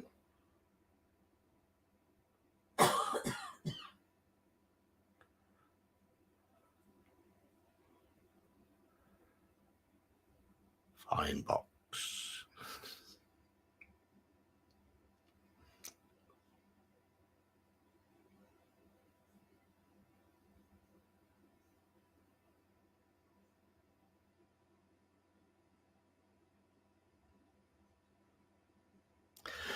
Okay, we're going for the box. Open the box. 240.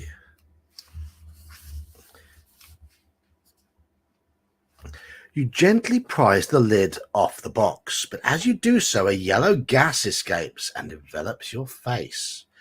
Have we got nose filters? Yes, we have. We've got nose filters.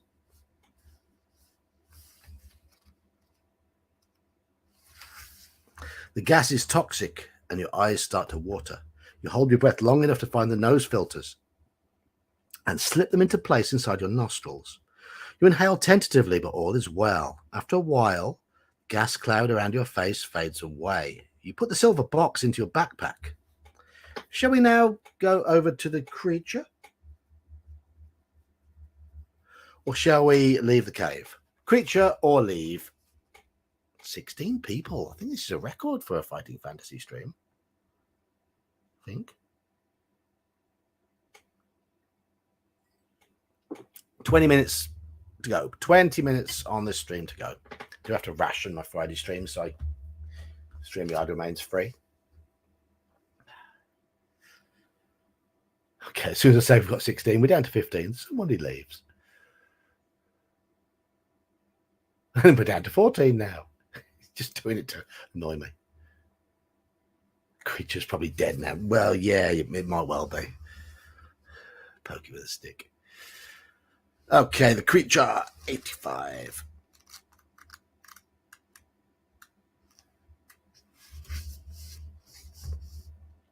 Inside the cage, a small, sinewy creature with brown, scaly skin is jumping up and down. He's a goblin, and he has a black, shiny rod thing.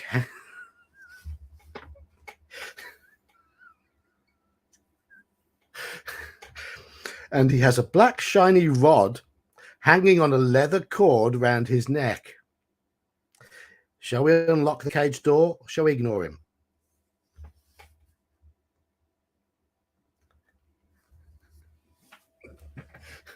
I wonder if black shiny rod will replace knockers.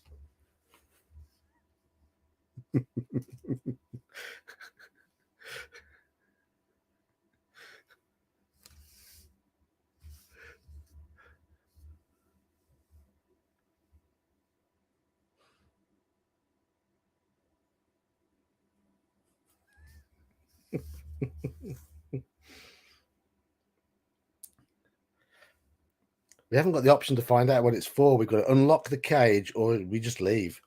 Those are the only options. And people seem to be heading towards unlock. Yeah. Unlock the cage door. You unlock the cage door and step back, drawing your sword in case the goblin tries to attack you. He picks up a wooden stool, waving it in the air, kicks the door open and charges at you, screaming. You must fight. Oh my, indeed.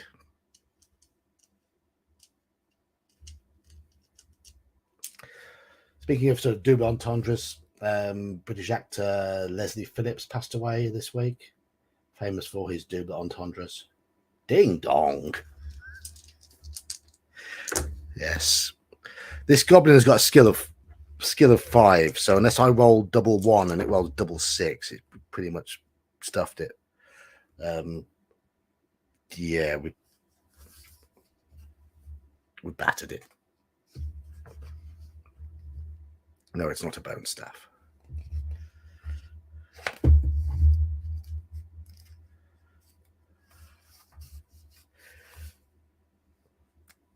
Ha ha ha.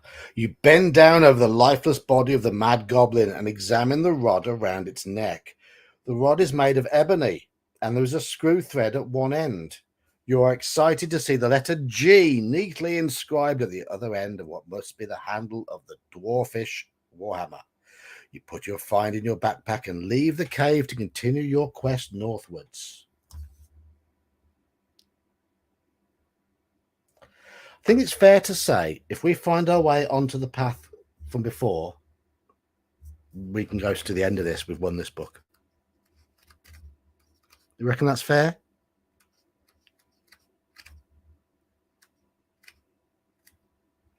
So as long as we can get to that path that we're on before, we can jump to 400 and we've won.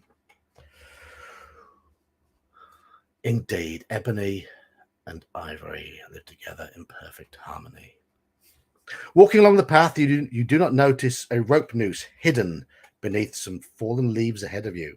Your foot catches in the noose and suddenly you are hauled into the air by the rope, which is tied to a sprung tree.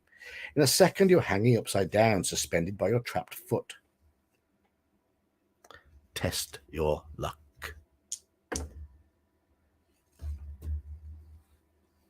How many times have I done this? You see that? There's a 5. I can't see the other one. It's 5 and a 4 that I've rolled. Our luck is 9. Oops. That's not good. So, where were we? We were lucky. And we can cut ourselves down using our sword. Turn to 40.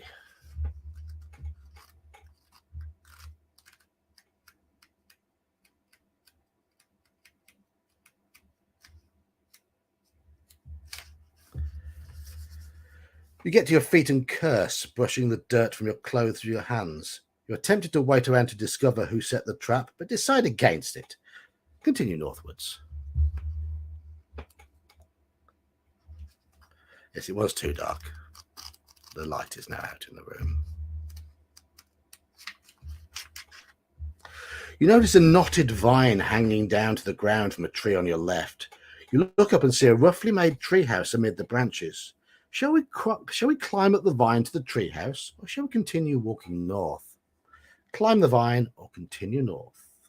Up to you, chaps.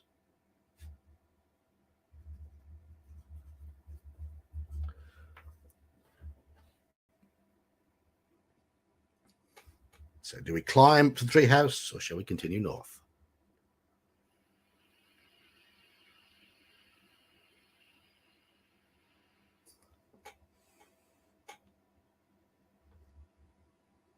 Two for climb, one for north.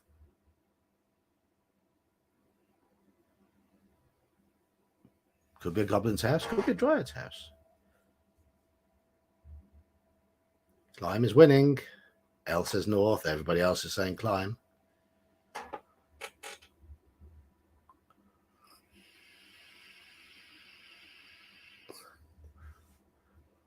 Climb's still winning, even though there's 2 votes now for north.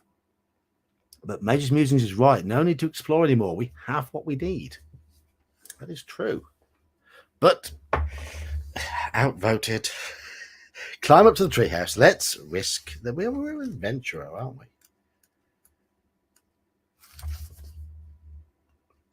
You reach the top of the vine and scramble onto a wooden platform. A sheet made from leaves and ferns covered the entrance to a small covered living area.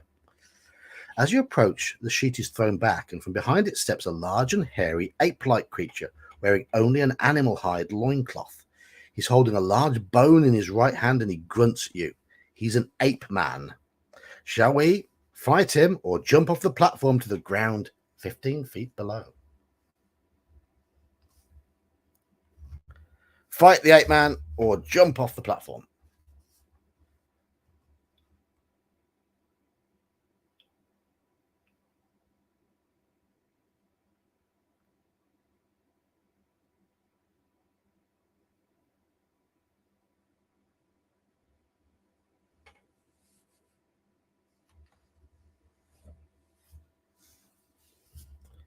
You got a delay, have you, mages? Or am I just delaying a bit? Yeah, everyone's saying fight.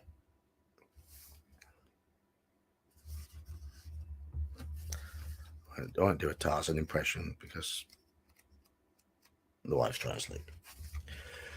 The ape man is very agile around the tree, and you have difficulty brandishing your sword. We must deduct 2 from our attack strength during each round of combat. Well, that's a shame. It's only 12 now. His skill is 8.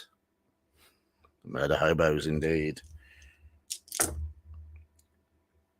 1 wins. He's going to beat us by 4 to tie. Not done that so far. The odds are very much in our favour. Then again, 1 more does it. 6 to 9. We just pipped him on the last round. We win. Might as well fight since we're here. Indeed. Indeed. We've already won. You step over the body of the ape man and enter his living area. Animal bones and rotting fruit litter the floor. The ape man's bed is made of moss and lichen and seems to be crawling with bugs. You shudder and step back out onto the platform, then notice a copper bracelet around the ape man's wrist.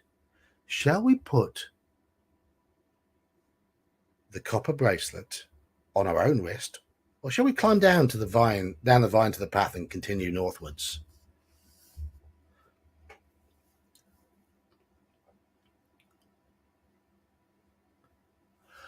The Sorcery series does have, and the Lone Wolf series also, I believe, has continuity. I've got 2 of the sorcery series, so once we finish this book, we could start the sorcery ones, which have a continuity between the books.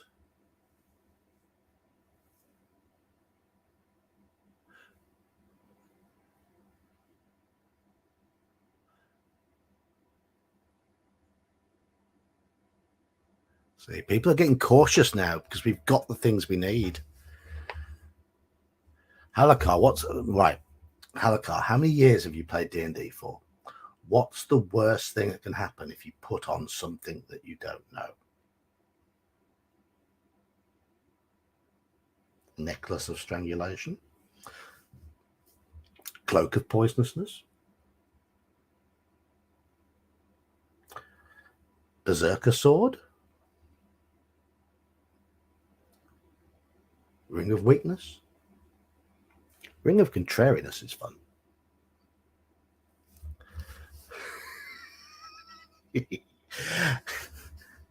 Alignment change, yes. Yeah, Mage's Musings wants to speedrun it. Right, okay, let's go booming onwards. 109. You don't need the copper bracelet. We don't need it. We've got everything we need.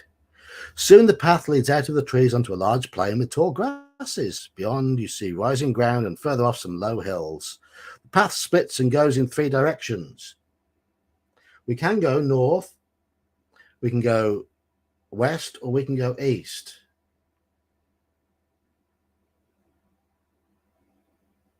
I believe north is the way.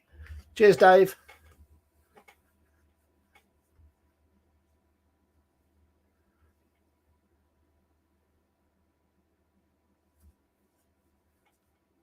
We're going north. Are we going north? Reckon? Yeah. We're speed running through now. Can we get to the end?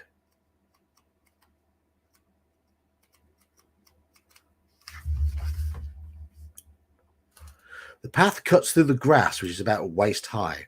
Although your visibility is good, you feel uneasy about creatures which may be stalking you on either side.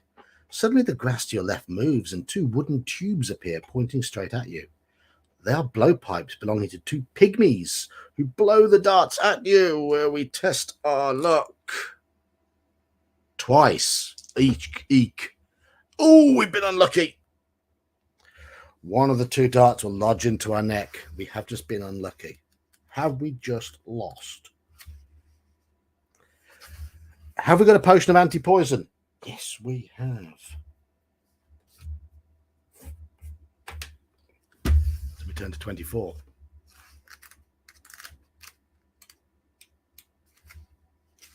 Oh, look, he's now down to 7. I've used a fortune potion.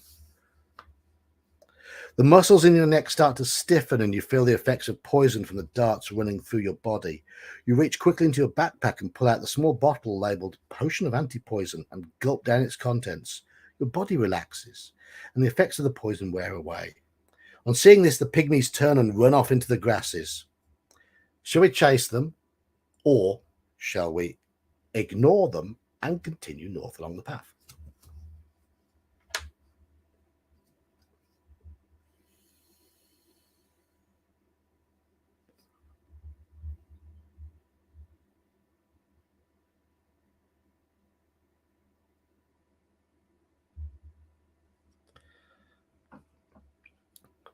One vote for chase, 1 vote for north.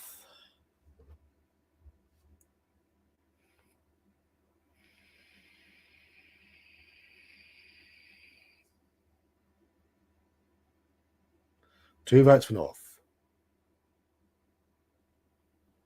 3 votes for north.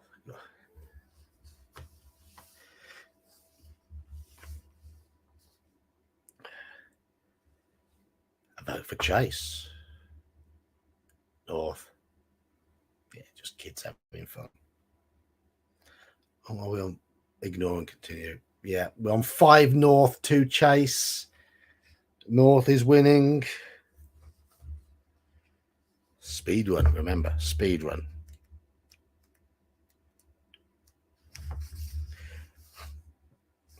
As the path proceeds northwards, the grass becomes shorter and the ground starts to rise gently. Ahead, you hear the sound of flowing water. However, much more ominous, you also hear another sound. Above you in the sky, a loud buzzing noise. Suddenly, a swarm of large bees, each bee about 4 inches, each bee some 4 inches long, is hovering directly above you. Shall we try to run into the water ahead and dive in? Shall we stand and fight, or shall we drink poison of that? Shall we drink our potion of insect control, which we have? Drink the potion, dive in the water, or stand and fight these bees? Are we going to be sensible?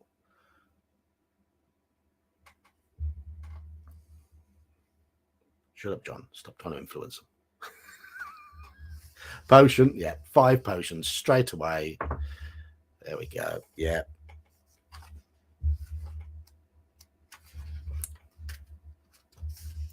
As you reach into your backpack, you realize with horror that the large buzzing insects above you are killer bees. You grab the bottle marked Potion of Insect Control and gulp down its contents. The killer bees dive down to attack you, but are suddenly repelled as though they've hit an invisible screen. You cross that off.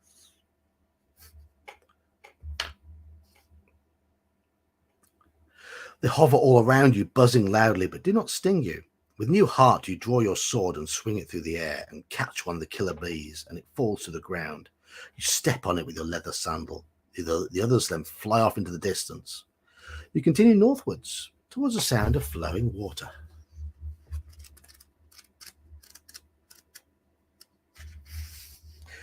You soon reach the bank of a gently flowing river. You see that the path continues north over the river via a rickety old wooden bridge. Shall we cross the river by the bridge, or do we not trust the bridge and would we rather swim across the river, holding your backpack out of the water to keep the contents dry? So, cross the bridge or swim across, holding up a backpack like that.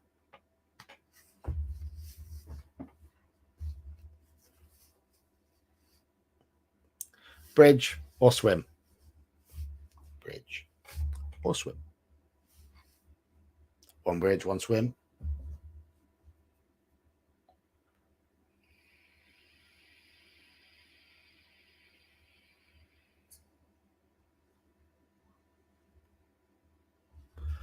Still on one bridge, one swim.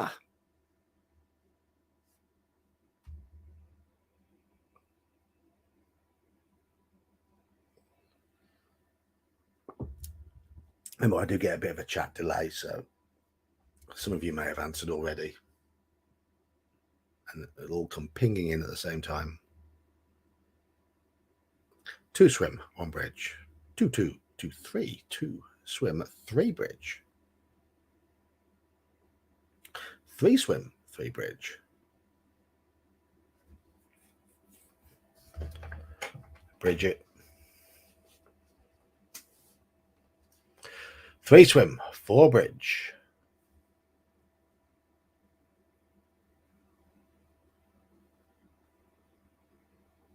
Bridge has it at the moment. Any more votes?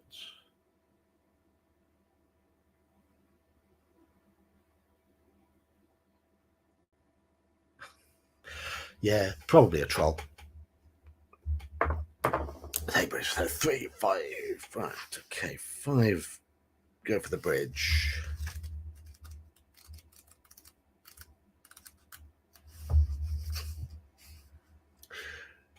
The bridge is in a terrible state of repair, but you manage to cross it safely. You're at the foot of some hills and it's getting darker as night closes in. You pitch camp behind some rocks to the left of the path and settle down to sleep with your sword by your side. Now, as soon as we get to a bit that I recognize, I'm going to skip forward to that ending bit because we've got everything we need. But it seems to be a slightly different route towards the hill and the waterfall at the moment. You've been asleep for about an hour when a terrifying howl wakes you up with a start. You put new wood on the glowing embers of the fire and urge it back to life. You notice there's a full moon in the sky. With your back to the rocks and the fire in front of you, you stand and wait with sword drawn. Soon you are aware of being watched, and you see three pairs of eyes ahead of you, glowing red by the light of the fire. Another howl pierces the night air, followed by deep growls. Slowly, the three pairs of eyes advance towards you. From out of the shadows step three wolves, ready to leap on you. They attack you one at a time. Right, our attack skill works out as 14 with all our bonuses, and they've got 7, 8, and 7. Howl back. I wish we could. So it's got to beat us by 7 to even tie. Nope. Nope. I rolled double 1 then, it still didn't beat us. Nope. I'm rolling terribly, it's not beating us. I've just rolled 2, 4, and 3 on 2d6 for us, and still the wolves haven't beaten us. Shows the odds.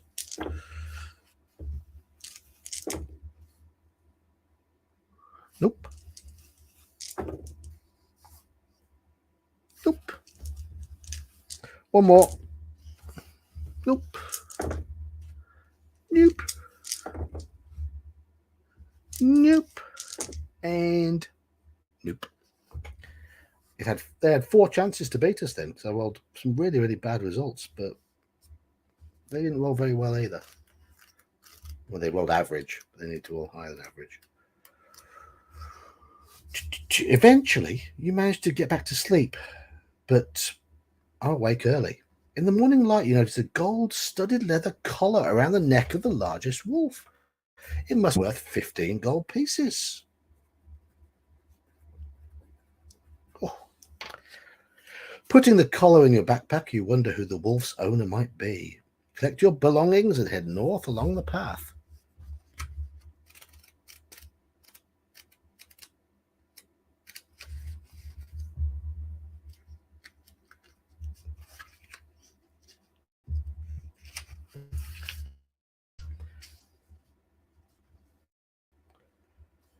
The ground is quite steep now as the path wends its way up into the hills. By the time you reach the top of the hill, it's quite hot.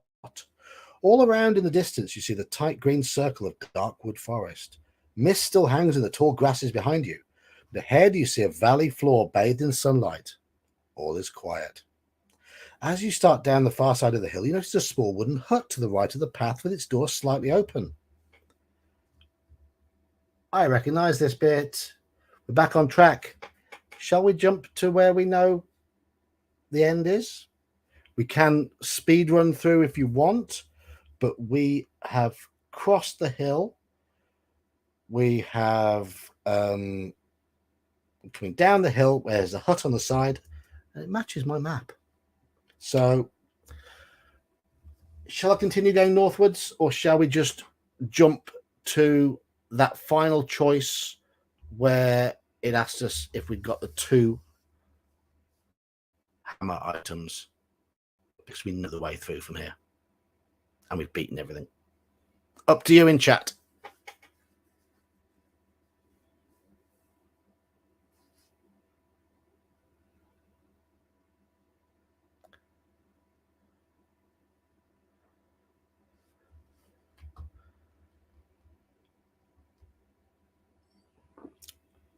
Push forth. Does that just mean just sort of pushing forward and to the final decision, that final decision?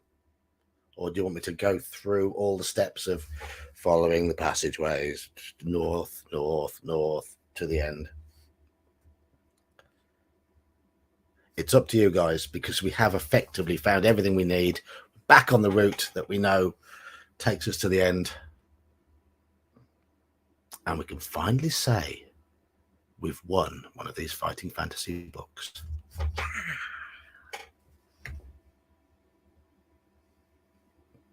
Jump, jump. Might as well jump. Final decision. Go to page 400. There we go.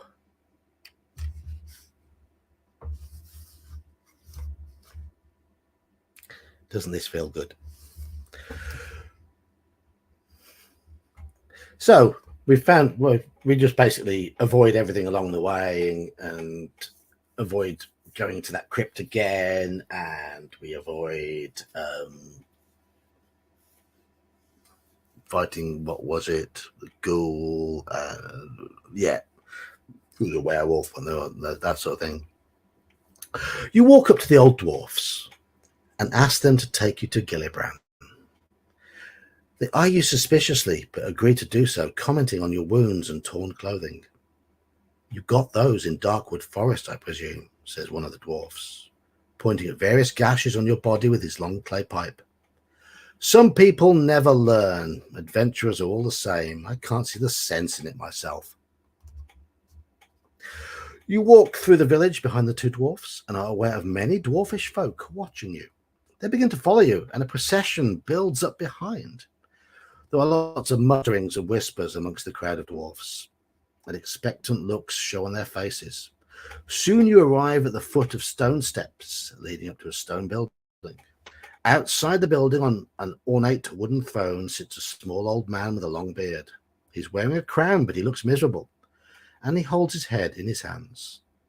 You run up the steps, taking the hammerhead and the handle from your backpack. At the sight of them, the old dwarf's eyes light up, and he jumps to his feet. Taking them eagerly from you, he starts to shout, "My hammer! My hammer! We are saved! Now, my people, we are ready to fight the trolls." The whole crowd erupts into cheering, waving their axes and their swords in the air. You tell Gillibrand of Big Leg's misfortune and why he decided to continue his quest, and of all the monsters you've encountered on your way. Gillibrand listens and frowns at the news of Big Leg, his faithful servant. Then he opens a drawer in the base of the throne and reaches into it, pulling out a small silver box and a golden winged helmet, and hands them to you. The helmet is worth hundreds of gold pieces, and you proudly place it on your head. A great roar of approval comes from the crowd. You open the silver box and find dozens of gems and jewels. You put these in your backpack and wave to the happy dwarfs of Stonebridge. Your quest is over, and you are now wealthy beyond your wildest dreams. Whee! It's our first success. We've done it. We survived. We found everything we needed. Yes, we skipped to the end, but we knew the route through. We were far too tough to take on anything. Nothing along that way was going to hurt us. So yeah, that's fair. That's fine. Thank you, chat. We have finally done it. And doesn't it feel good? One book done, about 10 to go. So next time, shall we try the sorcery books, the ones that go off in sequence? Shall we try and redo House of Hell or Warlock of Firetop Mountain or City of Thieves, the ones we failed? It's up to you lot. Up to you lot. Shall we do sorcery? Or shall we try House of Hell again? Or Warlock of Firetop Mountain? Or City of Thieves? Or a new book? Completely up to you guys.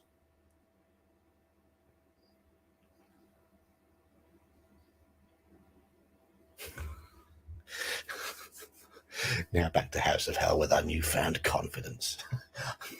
House of Hell is absolutely brutal. It's one vote for City of Thieves, one vote for House of Hell, 2 votes for sorcery, 3 votes for sorcery. Jason just has a new book that includes sorcery. I think sorcery might be winning. I might put a vote on the community thing on the channel, but I think we're done. So I'm going to let my wife, City of Thebes, I'm going to let my wife sleep now, and I'm going to head off. Yeah, put a vote in the. I'll put a vote in the community tab with all the options. That's probably the best bet. So thank you all for chat. Thank you all for joining in. Yeah, watch Mage's Musings new video. There's some cheeky smut in there. But no, it's a good one. It's a good one. So check out Maisie's Musings channel. Check out the link to the charity in the description under this stream as well. And I guess I'll see you next Wednesday, because we'll be streaming again. Don't know the topic yet. We've got a few to choose from. We do discuss it in Discord, so we'll find out, shall we? But cheers all. Thank you for playing, and I'm going to be ending. Good night.